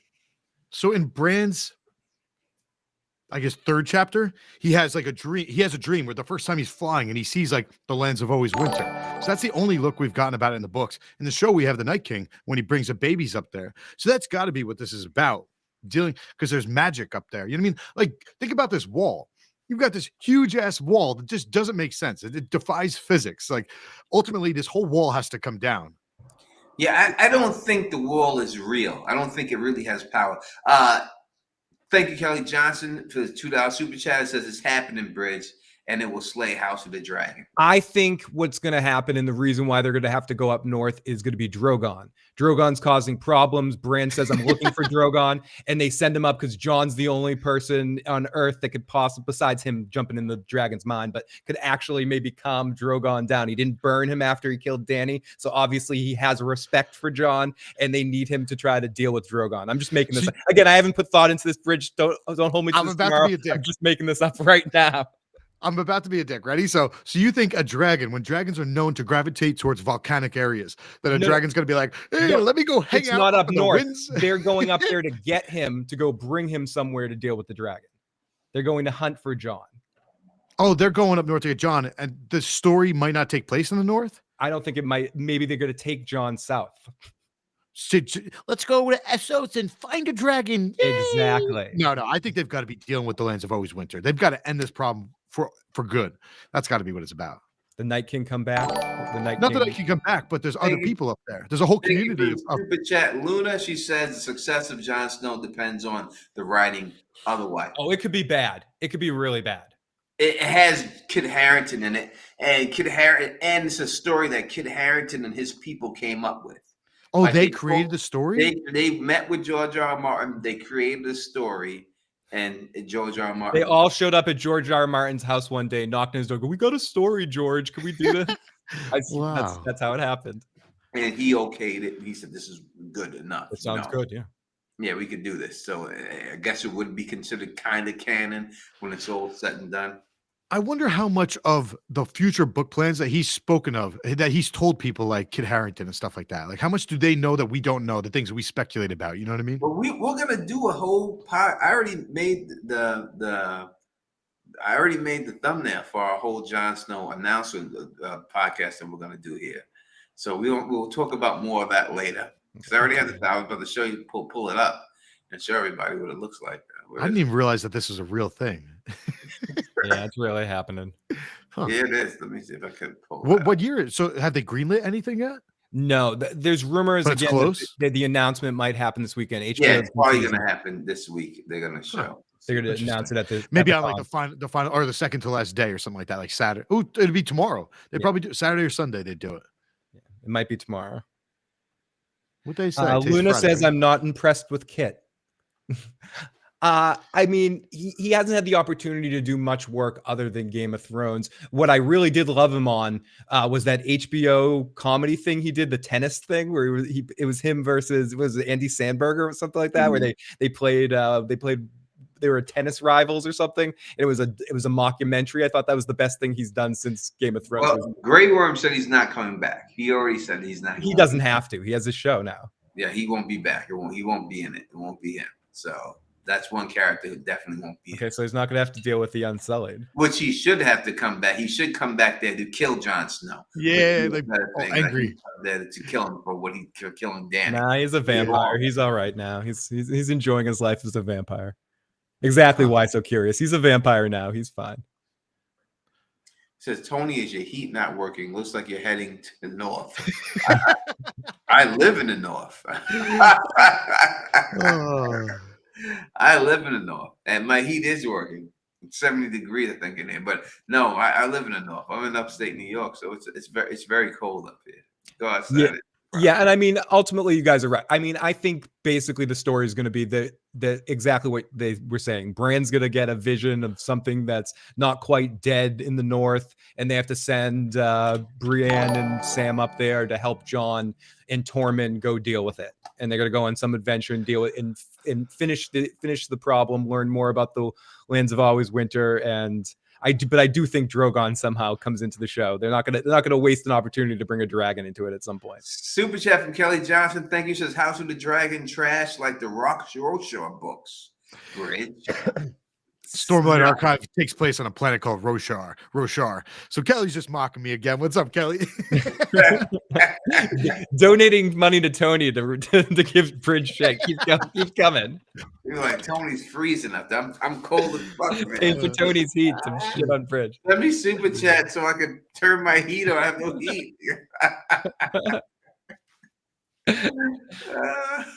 Yeah, Doc. Yeah, the tennis movie was hysterical. Such a departure from Jon. If you want to see Kit Harington in a good comedy and you got HBO and you like mockumentary kind of stuff, definitely check it out. I forget what it's called, but it's pretty funny, and Kit Harington's the best part about it. He plays a very different kind of character.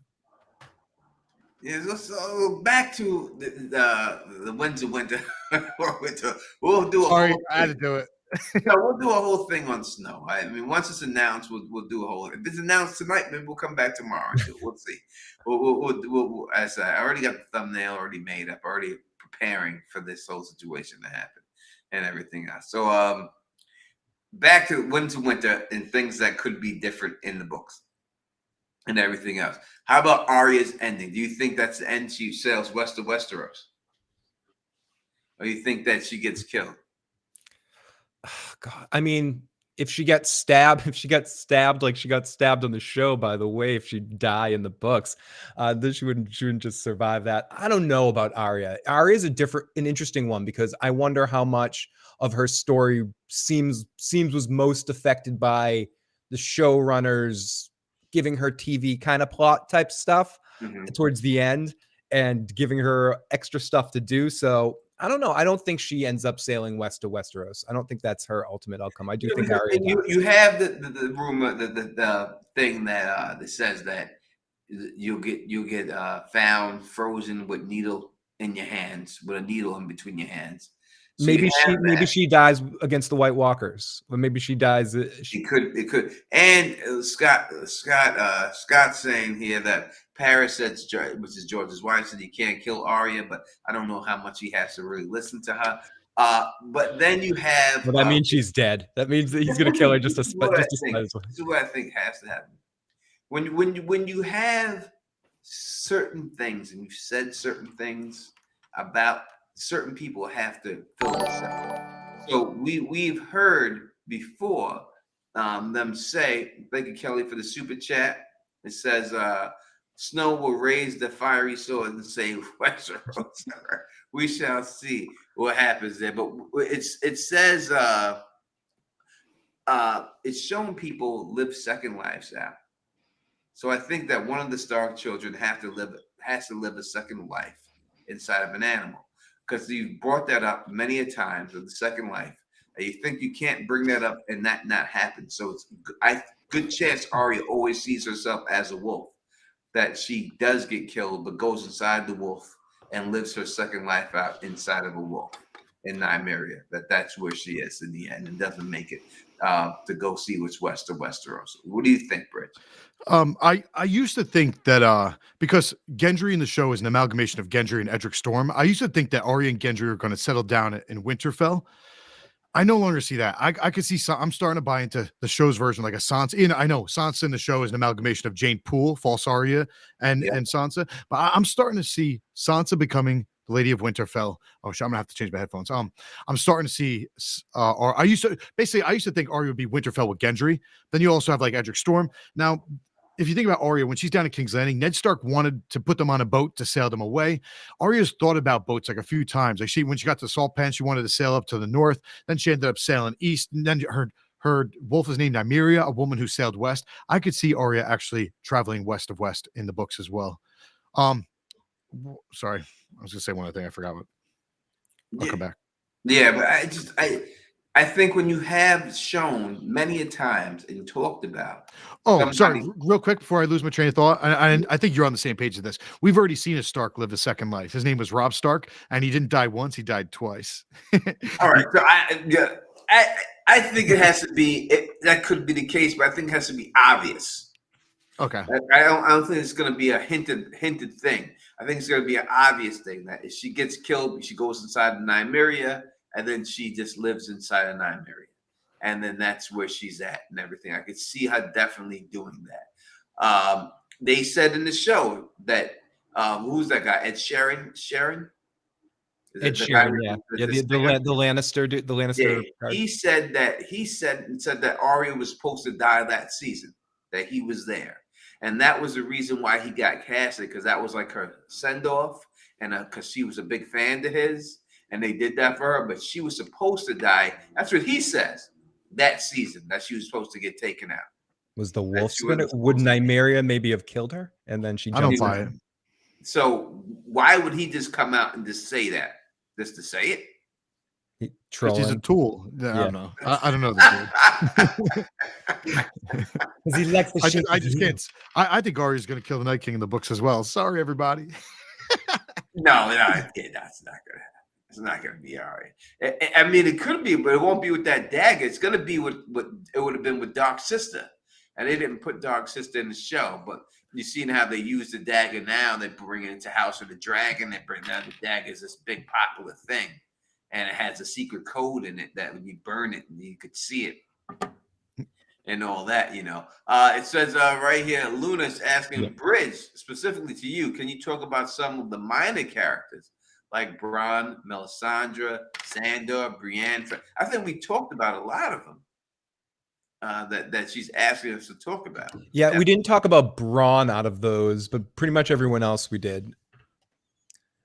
But Brienne, Sandor, Melisandre, but yeah, we generally talked about all those. I think Bridge had an interesting theory earlier about Melisandre.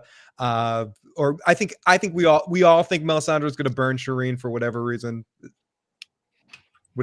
she ends up doing it. I think Melisandre will end up burning Shireen and somehow resurrecting Jon. At what point in the books will Jon be resurrected, or will he spend most of the book in Ghost? Say it again. I think it's got to happen pretty early. Say it again.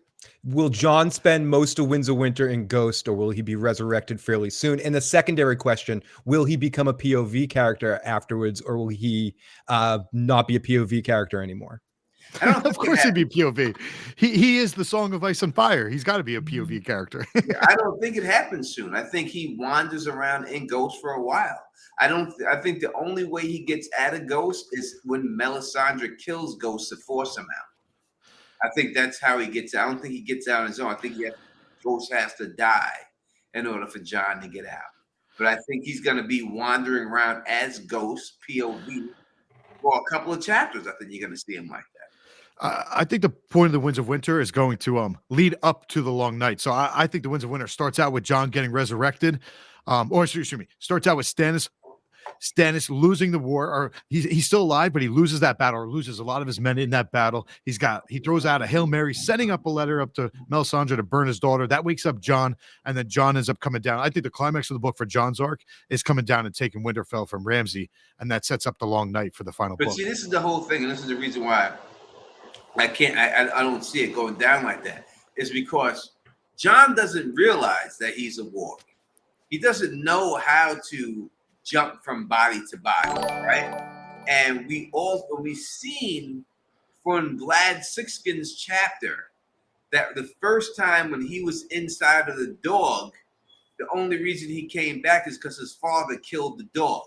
Mm-hmm. And that's how he jumped back into his body. He didn't know how to do it himself because he didn't realize what was going on. And I think it's going to be the same thing with Jon. Jon's not going to know, all right, I'm going to go back to my body now. He's going to have to be forced back into his body. And I think that's going to by Ghost getting killed. And that forces him back over into his body. And that's how he gets back in his body. Yeah, I mean, I like the way you're thinking, and that makes sense. But I just think the catalyst is going to be the fact that, like, right now, Jon is living a second life inside of Ghost. He doesn't have an option to return to his body because his body's dead. So ultimately, his body has to be resurrected in order for that gateway to open up for his soul to merge back in with his body. So I don't think it requires Ghost being killed. I just think the door needs to be opened up for him to be able to get back to his body. He would have to know how to do it, though, to get back into his own body. I mean, it's going to actually physically put his soul back into that body. I don't know if he can do it. I don't think he can actually do that.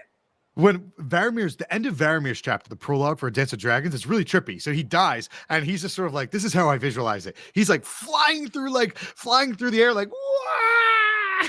Like flying into trees, and he's just flying around nature and the universe. Then he's like looking, and then he sees One Eye, the wolf One Eye. He's like, he dives down and takes over his soul. So I feel like Jon doesn't need to know. It's just something but Vlad has a lot of control over his stuff. Right. And they specifically show what happened when he didn't have control of it, that the way he got back into his body was the dog was killed and he went right back into his body after that. And I think they showed that for a reason. I think that's what happened because Jon Wolf's got to get killed. And once he gets killed, then he'll jump back into his body. I think that's why they put his body in the ice to preserve it. So it doesn't, get all decayed and shit. But the Varamir example isn't it apples to apples. Like when he was working, what was he? He was working a dog, right? And then he was working the dog, and then his body, he's partially in the dog, but he's partially in his body still. Like, he didn't die, and then he wasn't all the way over there, and then jumped back to his human body. You know what I mean? He hadn't died. Yeah, no, he was. So his consciousness was in the dog, but his body was still alive. Yeah, but he didn't know how to get back into his body. He jumped. He didn't know what was going on. Yeah, he didn't realize he was really doing that. and then his dad killed the dog, and then he violently went back into his own body, and he felt it. John doesn't know what's going on. He's not going to know what's going on. All he knows is that he's got stabbed, and he says Ghost's name, and that's where it ends for him. Mm-hmm. So he doesn't know what's going on. All he's going to know is you're going to see Ghost going around trying to kill all these motherfuckers, and I think that's going to be for a while until Melisandre is the one who's going to realize that John's inside this wolf, and we have to get him back into his body, and so she can have sex with him. Well, maybe. I'm just kidding. Just playing. And then that's how she gets, and then she kills the wolf, and that's how he gets back. No, I like the way your train of thought. I could see that would be wild. I wish I'd never heard that, and then that played out, because that would be that'd be pretty gnarly. But I think Ghost will live on. That's if I made that theory up a while back. So if you ever hear a gray area say free Ghost, that's what she's talking about. That's what she's talking about. Because she doesn't want Ghost to get killed. No, she doesn't want Ghost to get killed, and that's why she's like, "No, free Ghost, free Ghost." Free Ghost. That's pretty funny. And that's what that whole thing is about, and everything else. Luna says, "What highlight action will end Winds of Winter and begin a dream of spring?" I think that it's called A Dream of Spring, right? That's the name of the next one. That means spring is a dream. You can't even fathom it. It's just a dream, which means that the White Walkers have to win at the end of this book. Winter has to take over everything, and it has to be years.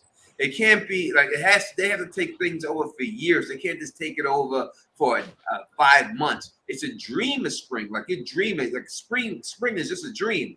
That means you've been living in the snow for years to the point where you don't ever think that it's going to end. So I think that means that the White Walkers have no choice but to win, and this whole world has to just turn frozen. Yeah, I also think it's probably going to be a bummer kind of ending in some way. An Empire Strikes Back kind of ending where it ends on a sorrow, but with some hope, with the dream. There will be some hope at the end of it all with that dream of spring, but it will be an end with, I think, an end on a big White Walker victory of some sort.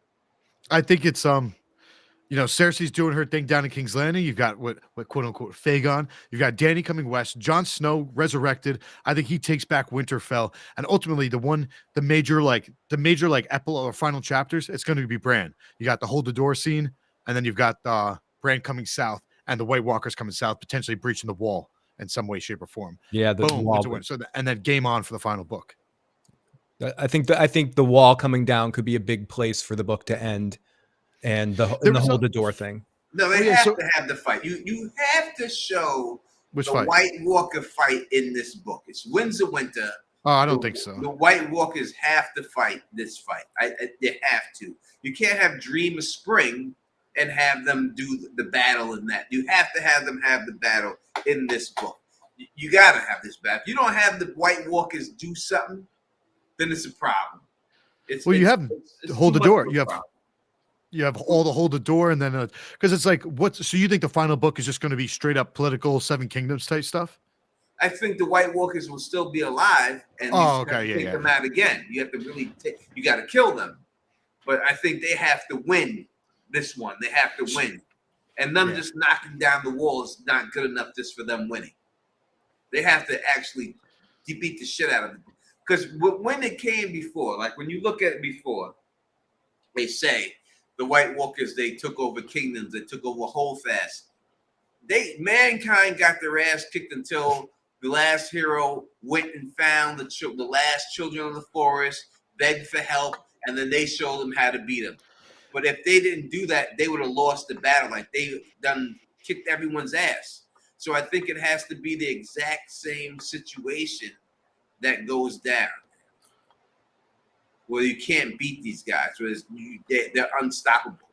The army is too much. Like everyone that they kill, they resurrect and fights from. It's really, you can't beat something like that. There's no way. So I think it has to be a situation going on like that. I just don't think in a single book, even a big book, a 1,400-page book, I don't think you have enough time for Dany to come west to form some sort of alliance with Jon over time, and then for them to have these battles. So, yeah, I just can't see all that happening. Maybe Jon, she doesn't get with Jon. Maybe Jon gets his ass kicked by himself, and then when he finally hooks up with her, that's when they're able to. Because I think that I don't think that Dany is going to do the heel turn. I think that she's going to get sacrificed like Nisa in order to make make the sword to kill the Night King in the end. I think that's how she died. I don't think she's going to go crazy and start burning all the King's Landing because Melisandre gets killed by Cersei. I don't think that's going to happen. Missandei. Yeah, I think she's done. I think she's a tyrant. I love her. She's one of my favorite characters ever because she starts out being a breaker of chains, but she just has this tragic arc of being brainwashed to believe that the throne is hers. It was never hers to begin with. It's no one's. Yeah, I just think and Melisandre in the show is a little girl. Yeah. I mean the books. She's a little girl. I don't think they're gonna have her standing on top and chop the little girl's head off. And I just don't see them doing that. And I think they needed to kill people. And they weren't willing to kill the main characters, so they picked that character of Dany's to kill. And when other people should have died. Like Tormund should die. He should not make it out of this. Brienne probably will make it out. Jaime will probably make it out. Everyone else should die. Everyone else up there that should you can't have these guys fight this battle with the White Walkers and everyone makes it out. You can't have the whites jump on top of fucking Jaime Lannister can't be there with one hand and make it. It can't do it. Sam made it through that battle. Sam was on the ground hitting White Walkers, like being on all fours, like hitting White Walkers, and that's how dangerous they were. They breached the castle, and Sam was dealing with it. Yeah, you can't do that. These people gotta get done. Thank you, Kelly Johnson, for the super chat. He said, 6'4", peasant. Daddy's life force will ignite dawn. I just said that. You're right. I just said that. I think Jon is Lightbringer. He is the sword in the darkness, the watcher on the wall. No, it's Dany. Dany's got to go into this. They didn't tell you the whole Nisa story for that not to happen. They're telling you the story because for a reason. This is the way I don't think it's a sword. I think it's a metaphor. Like Syrio says to Arya, you are a sword. I feel exactly what you're saying. I can understand that. But I think that when they say it, they're telling you it for a specific reason that this is what's going to go down. And that's just the way it's going to be. So I think that I don't think Jon's going to want to do it. I think she's going to have the sword and pull him in and kiss him at the same time and force herself onto the sword. And cause him to stab her. And then she dies. And then her soul goes into the sword. And then Jon could fight the Night King one-on-one. And then he beats the Night King with that sword and the Valyrian steel armor. And that's how they end the long night and kill him. I think that's how it goes down. That would be very selfless of Dany. People would love that. A lot of the fans who didn't like Dany's arc in the show, they would love it if it goes down like that. They would. I think her entire arc has been set up to go down similar. Like it might not be the same with Missandei, the same events that cause her to snap, but I think she will snap. Yeah, she's got it. It's gonna be her sacrifice. There's no way around that. She's gonna want it. She's gonna do it because she knows she has to do it. And that's what it's gonna. That's when George is saying it's gonna be bittersweet. This is the bittersweet that you're going to get. You know what I mean? It's not going to be her all of a sudden burning down King's Landing and then Jon killing her like he did. He's gonna kill her, but she's gonna kill herself just so that the world can be saved. Where's my boy OTDA? Where's he at? He's with me. I think it's going down pretty similar to the show. OTDA, yeah, he's not in the chat right now. Yeah, he comes and goes. OTDA. He's not around. Sometimes he's around, sometimes he's not. Who knows? We'll wrap this up. Real quick, can I blow up his spot real quick? In the 2-hour mark, we'll wrap it up. So we have OTDA and I, we've gone back and forth in the past offline. I'm sorry to blow up his spot, but he's with me. He thinks Stannis is going down in Winds of Winter. He's wrong. All right.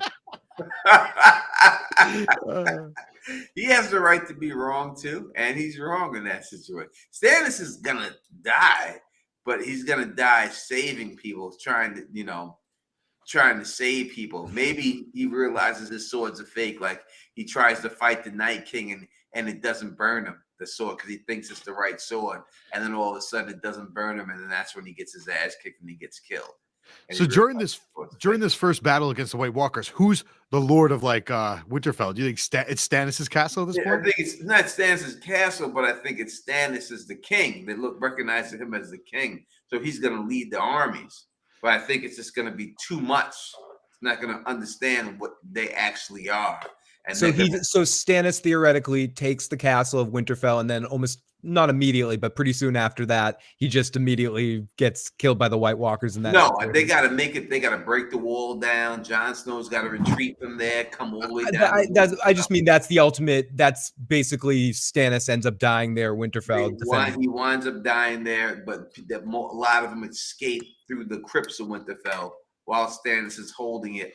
And then if he fights the Night King, he has Lightbringer. He thinks is Lightbringer, but it's not. And then that's why it shows you that you need the real Lightbringer, which will be forged by Dany, which is Dawn.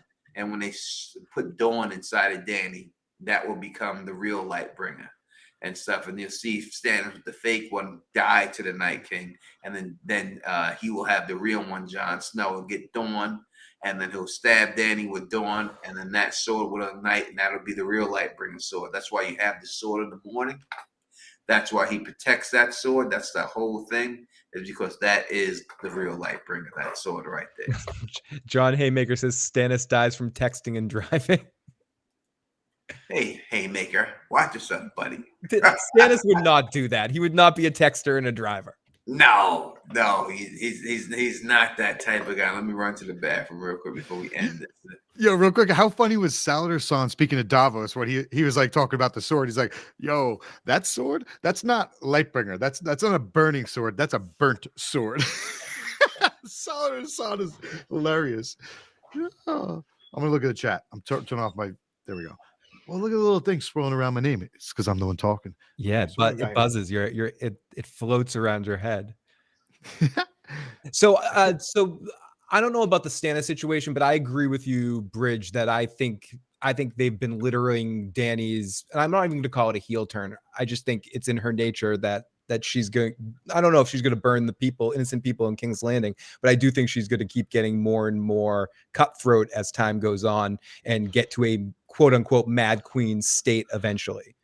But she's already there. She believes that she's entitled to that throne. She doesn't get the fact that it's like first of all, there's no gods in this story. George has confirmed that no gods have ever taken foot in the story. And he's like, no one gives you the right to have that throne. It's whoever like power resides where men believe it resides. And no one believes in her. She's a girl over in the West. Like, and granted, I love her, but she's already shown her vengeance. Like, think about all those slave masters, and she did it for the right reasons. Like those slave masters, she posted one on every stake for like 180 miles or something. The girl's got fire in her veins. I love her for it, but she's going to take it out on the wrong people eventually. Yeah, it's going to keep, because it's successful for her, it's going to keep escalating and escalating and escalating. And Luna, I'm feeling okay. It's just the fact that I know myself and I know I can always talk and go crazy. So I like listening and like alerting and thinking sometimes. So it's good to sit back and listen to Bridge and Tony go on about the stuff that they know more than I do. So I'm listening to them as they know the material of the books better than I. So I'm kind of learning and listening, but I'm feeling great. And if I wanted to, I could talk all the time and go crazy, but I'm choosing not to. I'm choosing to be a listener tonight rather than who's saying something about that, Phil? What was it? Someone said something about Luna asked if I was feeling okay, that they're used to me being higher energy, but no, I'm listening more tonight and jumping in, but I and here and there, but I'm doing fine, Luna. Thank you. I took off my vest, all right, so people don't think I'm freezing like that. I took off my vest. Now I just have the hoodie on, and that's it. Because I did go out. I went outside because where I'm at up here in upstate New York, you can't have your car on the street after a certain time because it's wintertime. So there's a parking ban. Yeah, so I had to go outside and move my car. That's why I had the vest on. When I came back up there, I started right up, and that's why I was like that. So Ulysses says Shaggy Dog story seems to represent more of a misdirection rug pull than something that more is irrelevant or meaningless. That part of the definition, so the setup is inconsequential. No, he's got to die. Ulysses is about an hour behind the stream right now. Probably. Yeah, probably just getting to Rickon stuff. Yeah, Rickon's got to die. There's no doubt about it. It's not going to be. He could die at the Battle of Winterfell. Does he die? Does he die off screen, so to speak, or does he die in like Davos's perspective? I would like to see. I would think that I was thinking like the Wolf Pack with Nymeria in them, like are going to be a part of the battle with the White Walkers. Like I think they're going to be, and maybe like I see them fighting the White Walkers with them. Absolutely. And I think that maybe like maybe Rickon gets killed. Maybe it's Rickon that does the second life in Shaggy Dog. Ooh. Someone's gonna get the second life in one of these fucking wolves. Guaranteed. Now, it'd be nasty if Rickon's and Shaggy Dog can have sex with Arya and Nymeria. That'd be terrible. Don't. I think one of the major reveals for the Winds of Winter is going to be like a Ramsay chapter, because we have no one. I don't think we have any point of view characters left inside Winterfell. I think maybe Ramsay becomes a point of view character, and we find out that holy crap, he's already killed Roose. You know what I mean? I think that's going to be, and I think Ramsay's going to be the one that gets Rickon. I think Davos is going to come up short, unfortunately. Yeah, you can't kill Roose like that. Roose is too powerful, and you see Lady Dustin when she's talking. When she talks to Theon, right? Mm-hmm. And she goes. They go to the crypts of Winterfell, right? She wants to go down there. And Theon said you could hear her talking about Roose, like how powerful Roose is and how people respect Roose, but the North remembers. And it's her that has the thing against Ramsay because he killed her nephew. And she says, I'm sweet to Roose. I let him think I'm sweet to him, as I'm doing, but the North remembers and stuff, So I think they'll turn on him, and I think that she's the one who she's saying it. The North remembers. And, I did a whole video about how her and Cersei are basically the exact same character when you break it down, and how all the similarities are exactly the same from the people that they dated and everything in their whole life. It's always the same thing. They got passed over by the person that they wanted and were forced to marry somebody else. And Cersei wanted Rhaegar. She wanted Brandon. But you watch that video and stuff like that, but you'll see how they're exact same person, Lady Dustin and Cersei. But now her pussy is dried out, as she says. That's what she says, not me. Jackie's mad at me for thinking that Dany wants the throne. It's like that's her whole arc. Yes, she has such a good heart. She's become a breaker. That's a tragedy of her arc, is that she's done so many good things. She's become a breaker of chains. And you're right. She spent so much time in Meereen. People telling her to go west, and she's like, no, like these are my people. But keep in mind, things have changed. She's now got booted. Like they came after her. She flew off, barely escaped on Drogon. She's going to come back with some fire. And you think she's going to hang around in Meereen a little bit more? No, like I think her arc from now on is set. It's like, finally, all right, now's the time. I'm going back and taking my throne. But it's like, what people over there in Westeros even know about you, let alone care about you? Yes, you should have to, because you could say that she led to Khal Drogo's death, wanting that throne. And if that's the guy she truly loved, and I think that's probably the only guy she's truly loved, and now he's dead because of her desire to get the throne, that she would try to achieve that dream, because it would just be a worthless death if she didn't. And it's also just like, picture, like, you show up with 100,000 Dothraki to Westeros. Like, you can't really do much good besides killing people when you've got Dothraki. I mean, they're not trying to go settle and rebuild Westeros. That's just not in their nature. And that's who she's allied with. Without a shadow of a doubt. I'm trying to think of any other character. Melisandre, do you think it goes out the same way? She touches the swords, they turn on fire, and then when it's all said and done, she tells Arya, what do you say to the god of death? And then she just goes off into the field and just passes away. Do you think that's how it ends for her? I don't know if like that sword scene will play out exactly the same, but we have seen like we talked about in a prior stream, magic amplifiers, right? Like personally, I think the comet might have been a magic amplifier, and that helps raise dragons. Dragons themselves are magic amplifiers. So we've seen people like Benero over in or we've heard about Benero having more powers now than he had in the past, right? And even Melisandre believes that she has more powers now than in the past. So it's like, yeah, she's probably going to do something very special. Like she's going to maybe even sacrifice herself to give out some sort of the life fire that she's been storing. To be honest, I think that like everyone she's killed and sacrificed over the years, that's how she's staying alive, because she's sort of like leeching off of their life fire. Life force. She's leeching off of that yeah, exactly. It's called life fire in the books.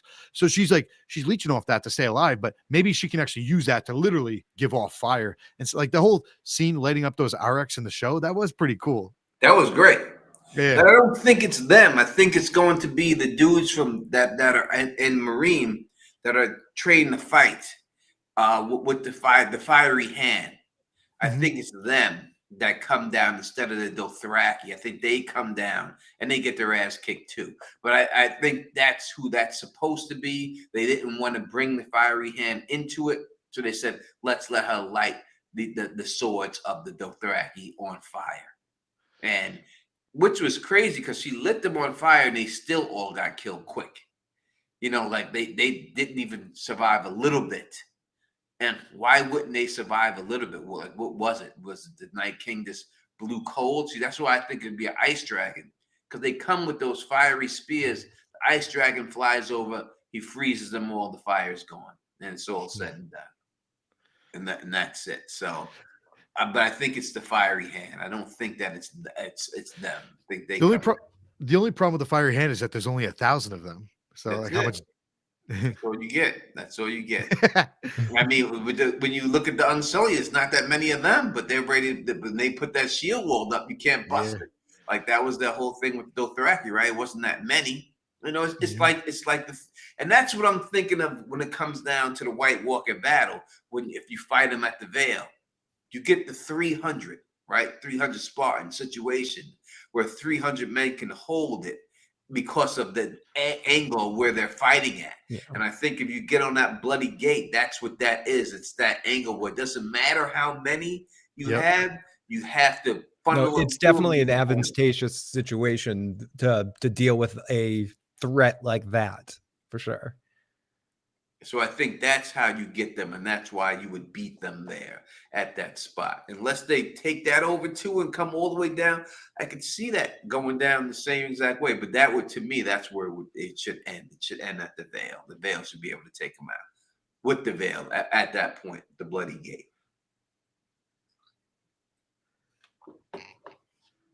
We have a lot of Dany lovers in the chat, so I'm assuming that they hated what happened with Dany in the show.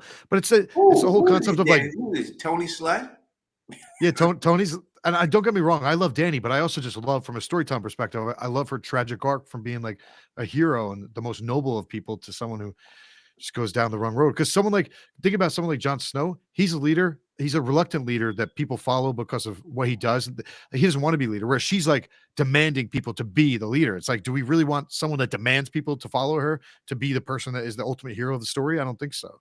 If someone should turn mad, it should be Jon Snow, because that's the person you wouldn't expect to be mad. So if you want to say it's mad Targaryens, it should be Jon Snow and his bloodline that makes him mad. Dany would be too obvious to me. I don't know, because like with Dany starting to flip, like it took some time for me to get on board the fact that she was flipping in the show. Like you could start to see it coming with like the Field of Fire and stuff like that. And it took some time. So it's like, if the show didn't exist, I would still be like everyone in this chat that's expecting Dany to do great things. I would still be on that train because we love her so much and for everything she's done. But now I could just see where it's headed, and it's tragic. But I don't think I would have deduced that if it wasn't for the show. But now after seeing the show, I can see the clues. They're there. The foreshadowing's there in the books as well. I could see why you would say it, and I could see that they wanted to be that. But to me, if you were going to do it, I would do it with Jon Snow, because no one would expect that. You know, that's the reason why I would give it there. But how could you, like, Dany has the excuse of like, I'm entitled to that throne. That's her heel turn, right? What's Jon's? Like, Jon, what does he want? Like, why would he turn heel? I just don't see. I don't think that. I think it's an excuse. Oh, every one of the Targaryens, depending on, you flip a coin, that they're crazy. We can go through the history of the Targaryens. It's no flipping a coin. There's not one good, one bad, one crazy. It's not really not that many crazy Targaryens. It's a rumor. Yeah, exactly. Crazy. You know what I mean? And they're not crazy like, crazy like crazy. They're not crazy. Yeah. They just do a couple of things that people are like, yo, this motherfucker burnt some motherfucker. Yeah, I mean, Maegor was like Caligula, but that's just him. But he's not crazy. And the Mad King, he got tortured in Duskendale that made him paranoid. And if you want to say that paranoid made him crazy, that it wasn't his blood that did it. It was these dudes took him and butt fucked him when he was in jail in Duskendale. That's what did it to him and stuff, I would even go a step further and say that I think Bloodraven was trying to prepare Aerys for the war to come, and he just messed up. He misinterpreted all these visions, and he thinks he needs to burn everybody. I think he just got screwed up with these visions. Something similar, someone like Robin Arryn. Robin Arryn is a green seer probably, and he doesn't realize he is. So he's all paranoid and stuff. I think Robin Arryn has actually foreseen his own death through the green dreams. That's really tragic, even though he's a shitty little kid. Yeah, I mean, you can see that. That's what happened to Hodor, and that's why Hodor got. I do believe Bloodraven is doing a lot. I think Bloodraven is the one who sent the dreams to Daenerys the Dreamers to get them to leave. I think Bloodraven's the one who did that. That's how they left. It was Bloodraven, not Bloodraven, the last Green Seer, who overtook Bloodraven's body. But he's the one who sent the dreams and got them to leave and everything else and all that stuff. But I think it all goes down like that. And I think by them doing all those things, you could drive people mad. But the Mad King, I do think that it was the Duskendale situation that pushed him over the top, because it was right that he could have got the dreams while he was in Duskendale. While that was all going to boost that situation that really but let me say this before we go. I think that's a show that they should be doing. You're doing all this Jon Snow shit. You're doing young Barristan Selmy. Call the show Selmy. That should be the show. You just go through Barristan's life from a child all the way up to wherever before Game of Thrones starts. That's a hell of a show. Ooh, young Jaime Lannister in that show. My number one would be a show called The Red Viper. All of his journey up until possibly even you can include Robert's Rebellion, because it would then have lead up to Ilya's death. But I want to see Oberyn's journey. The Bold would be a good name for it. Why so curious? The Bold. I mean, Barristan, he did too much. His life is too good.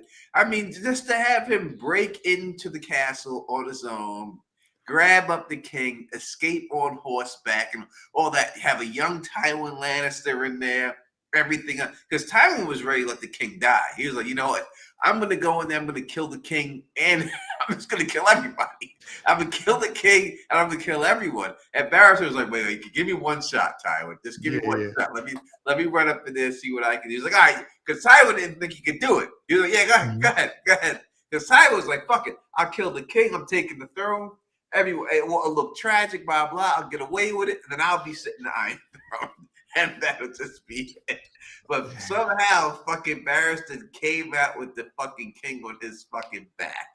I think that's Barristan the Bold. I think Barristan, he was shot like once or twice too with arrows. You would have Meleys the monstrous battle. You would have that Barristan chopping him the fuck down. I mean, the Barristan show would be a crazy show. That would be really good. Great show if they did that. They should do Barristan the Bold. I like the Bold better than Barristan. The Bold, yeah. Do that show. That's what I'd like to see. So, Phil, is there any show you would like to see? The Viper one's definitely one. I'd like to see both of those because you could see a lot of interesting crossover stuff. I wouldn't want it to be called The Bold because it makes me think of The Bold and the Beautiful. It just has kind of like a soap opera thing. But I think Barristan would be good. I wonder if they would do something like that on a lesser character instead of doing like a full-on specific event, because that would be an interesting way of doing it. To take a character like Barristan, see moments through history, see Robert's Rebellion through his eyes, see all those kind of situations. But to me, they're more likely to do big event situations, and we will see versions of Barristan on those shows. or the Viper on those shows. But I think both those for single season shows would be amazing. Would be great ideas. With someone like Barristan, though, you could wrap it into something like the War of the Nine, like Fire and Blood, the War of the Nine Penny Kings, something like that. Whereas, but the thing about why Oberyn is a little different is because he wasn't in Westeros. He spent a lot of time over as like a sellsword and Essos and stuff. He did things down in Dorne. It's sort of away from a lot of the major plot points that we think of in terms of the Seven Kingdoms. That's why you could almost have like a standalone show for Oberyn that's outside of what we normally see. Or you should just have a standalone show called Dorne Isn't That Bad, and have it just be a show with good stuff from Dorne. That would be Nymeria show, and that got canceled, right? Did it get canceled? I think it's. I think everything right now is up in the air except for Duncan Egg. No, I think they specifically canceled Nymeria show. They specifically got rid of that show, and every show that got canceled so far has no source material. They got rid of everything that doesn't have any source material, except for this Jon Snow show. Jackie saying Nymeria is not canceled. I do believe Nymeria is canceled. And in fairness, Tony, the Jon Snow show doesn't have source material, but it has George directly. It has star power. It has Kit Harington. It has the connection to hopefully repair some of those people that are still hurt, that didn't enjoy the final season, that haven't come back for House of the Dragon, that will come back to see Kit Harington on screen again. Yeah. Tony Sledge saying Stannis won't make it out. I wish he would, but he's not. He's just not. He's just not gonna do it. They said that the throne will change hands many a times, and I do believe that it will, because Fagon could take it. Okay. The last thing we haven't talked about, I guess, and I know the answer is going to be yes, but how does Bran end up king in the books? It's not Bran in the books, so it's Blood Rain. Does that thing end up becoming king in the end? In the end, yes. It's the last Green Seer who was the children of the forest, who body snatched Bran, who body snatched Blood Raven, body snatched the guy before him to get out of that tree, and eventually, in the end, it's the children. So the children in the forest win in the end. Do you think they win in the end? They take the Iron Throne and they sit the Iron Throne, and that's how they win. And that's it. Listen, he's called the last Green Seer. For last means last. That means there's no more after him. So he's body snatching and jumping from body to body to body. He gets into Bran's body, and eventually that's how they win the throne. It's like that movie Shocker with the dude going into different people's bodies. That's it. Or you could look at it as a skeleton key. Yep. If you want to take it that way, but that's what it is, and everything else. And that Why Security says probably my favorite video I've ever made. Well, thank you so much.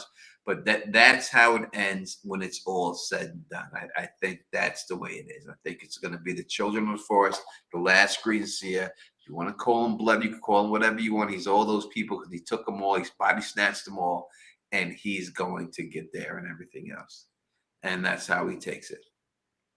And Tony Sled is saying, if you're not understanding it, Tony Sled, go watch my video. You're muted, Bridge. I explain it I explain the whole thing right there, and you can get it right there. So Rhaegar Targaryen was once called the last dragon, and then Dany's like 1,000 times the dragon Rhaegar ever was. I don't know. For me, that last scene in the show, it's like they only gave us one scene of a council room. You've got a diverse group of people there, and who's not there? The king. To me, that was a nod towards the realm. I think it's Bran. I don't think it's Green Seer. I think that was a nod towards the fact that it takes time for these things to change, but they're moving towards a more democratic form of government. He was called the last Green Seer way before Bran, way before all this stuff. He was called the last Green. And I think that the last Green Seer, right, who was the children of the forest, he's the last Green Seer. He's the guy who was sitting in a tree, sending all this stuff and everything else.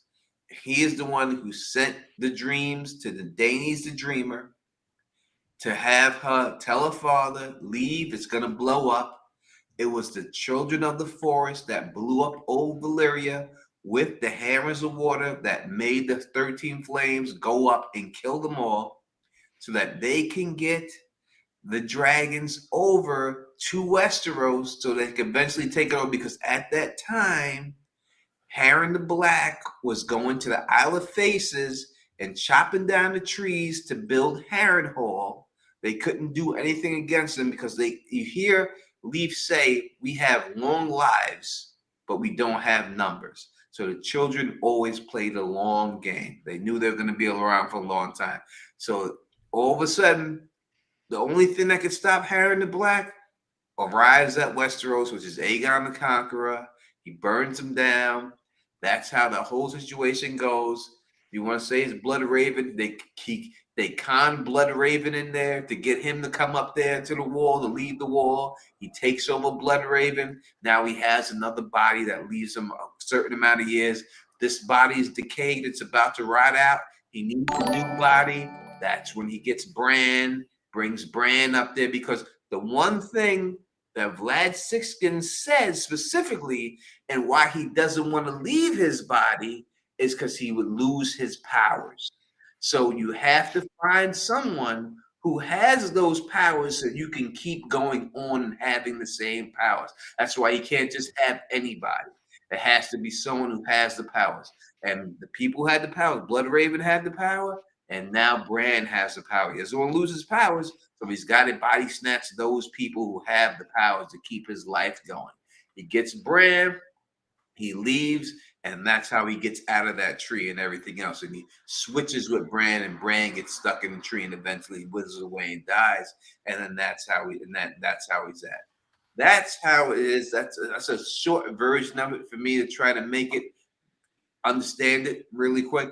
But it's the last Green Seer who's been manipulating this whole story from the beginning all the way to this point, and now the children eventually win, and then they take over the Iron Throne, and they're the ones sitting in the Iron Throne when it's all said and done, in the body of Bran.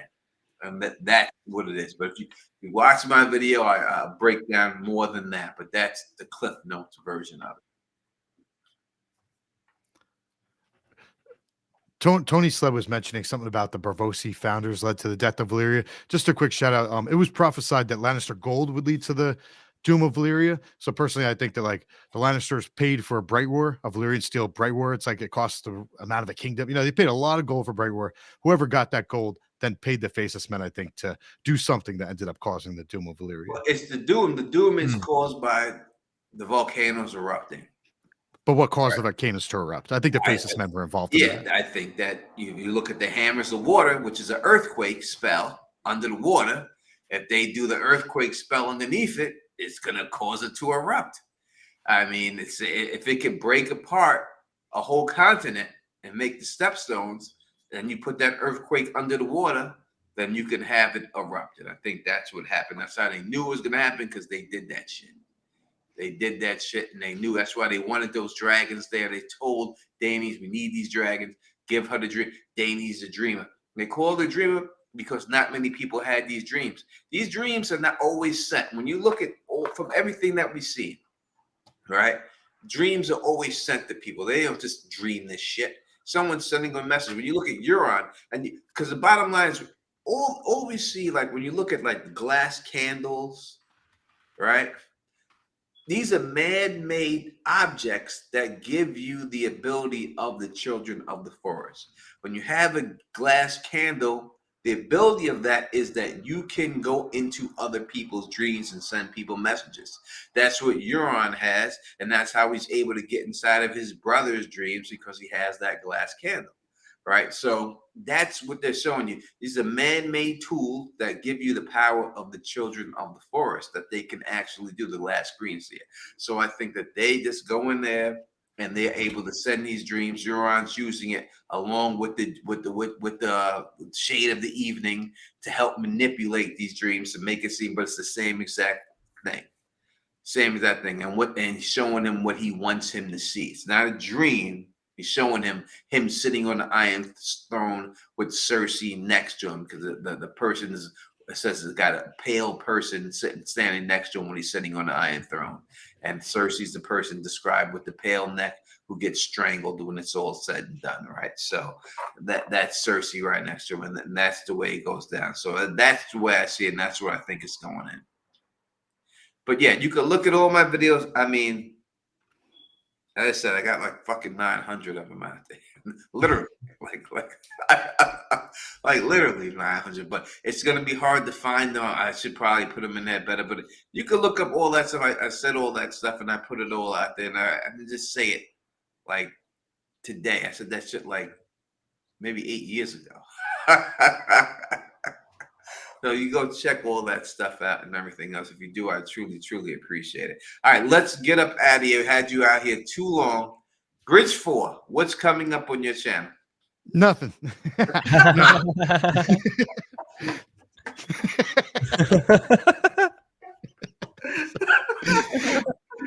I make videos. If you guys want to see my videos, subscribe to my channel. There's no shows to cover right now. We're fucked up.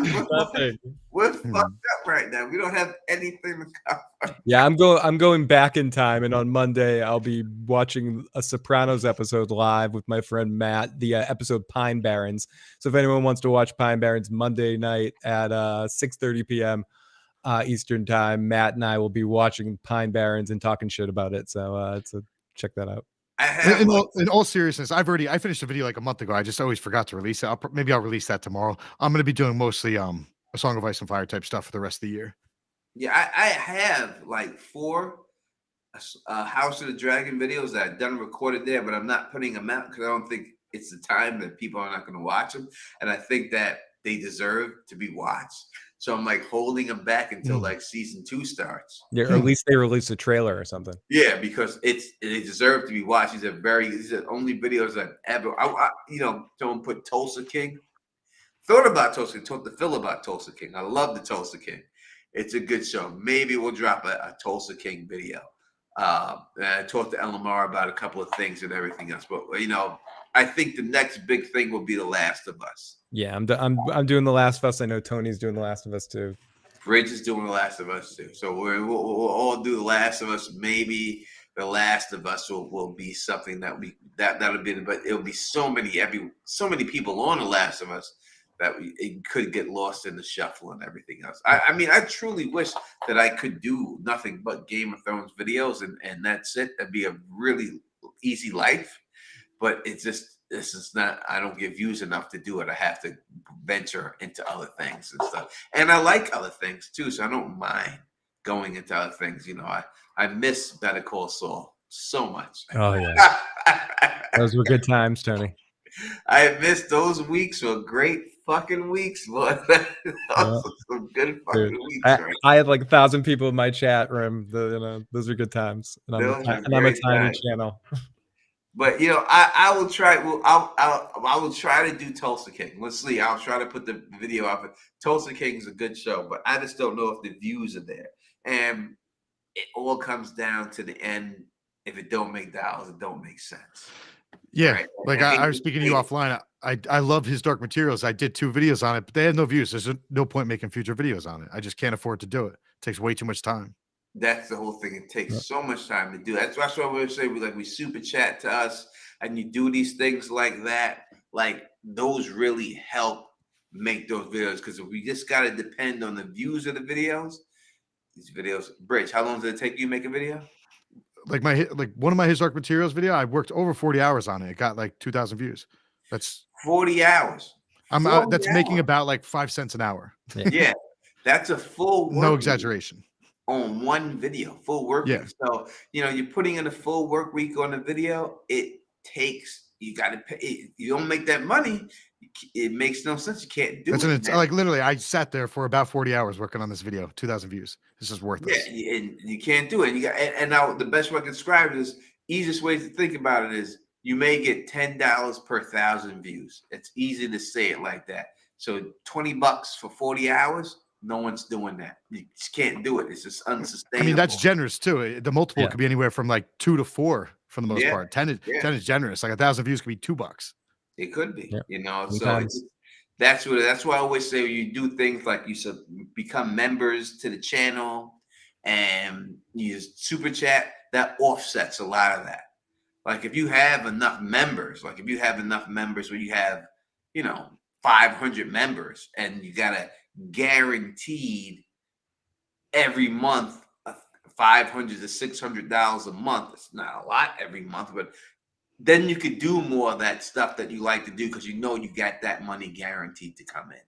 You know what I mean? And that's what it comes down. So that's why it's very important to sub, like the videos, super chat when you can, become a member. All those things help make the videos that we want to make instead of having this to start looking at videos and saying, no, I can't do this. And then, like I was doing Evil. I loved Evil. First video got a lot of views. After that, it went down. I couldn't get no views and I had to stop doing it. And I would love to come here. I love it. I love the show.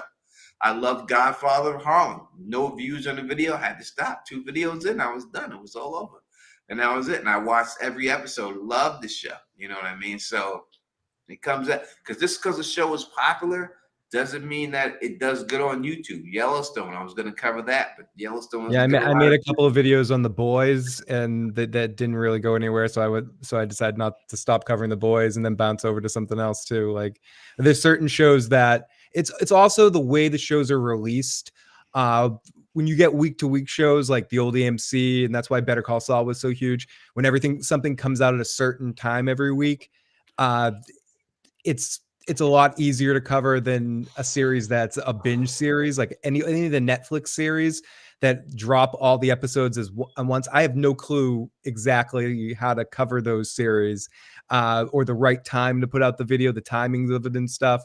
So it's difficult. I mean, I'm sure if you hit that Wednesday series on the right week and release something about that series because it was the biggest thing for a week, or Squid Game when Squid Game was the top. You have to catch those things right then, and if you don't, then you don't. It's over. Like it makes no sense for me to do a 19 thing, whatever that show is, because it's already been done. It's already over. When you binge watch something and you put it in that perspective, you can't do what we do. What we do is predictions for the next episode. Can't do that when the whole episodes get dropped. It just don't work. Only thing you can do is ending explained videos, and that's it. So that's just what it is. That's just the way it goes and everything else. But thank you, Jackie C. We love you too. We're gonna bounce up out of here. Been over here for almost 2 hours and 30 minutes. Real quick before your outro, I just want to say thank you, Luna Cascade. Just thank you for being you. You're pretty awesome, and all of you in the chat, but Luna especially. Luna, thank you so much, and everything else, and all that stuff. Gave you some behind the scenes YouTube stuff and everything else. And if you like the way you do this, please thumbs up this, spread this across the realm, and as always, subscribe. And until next time, you know who it is. Peace.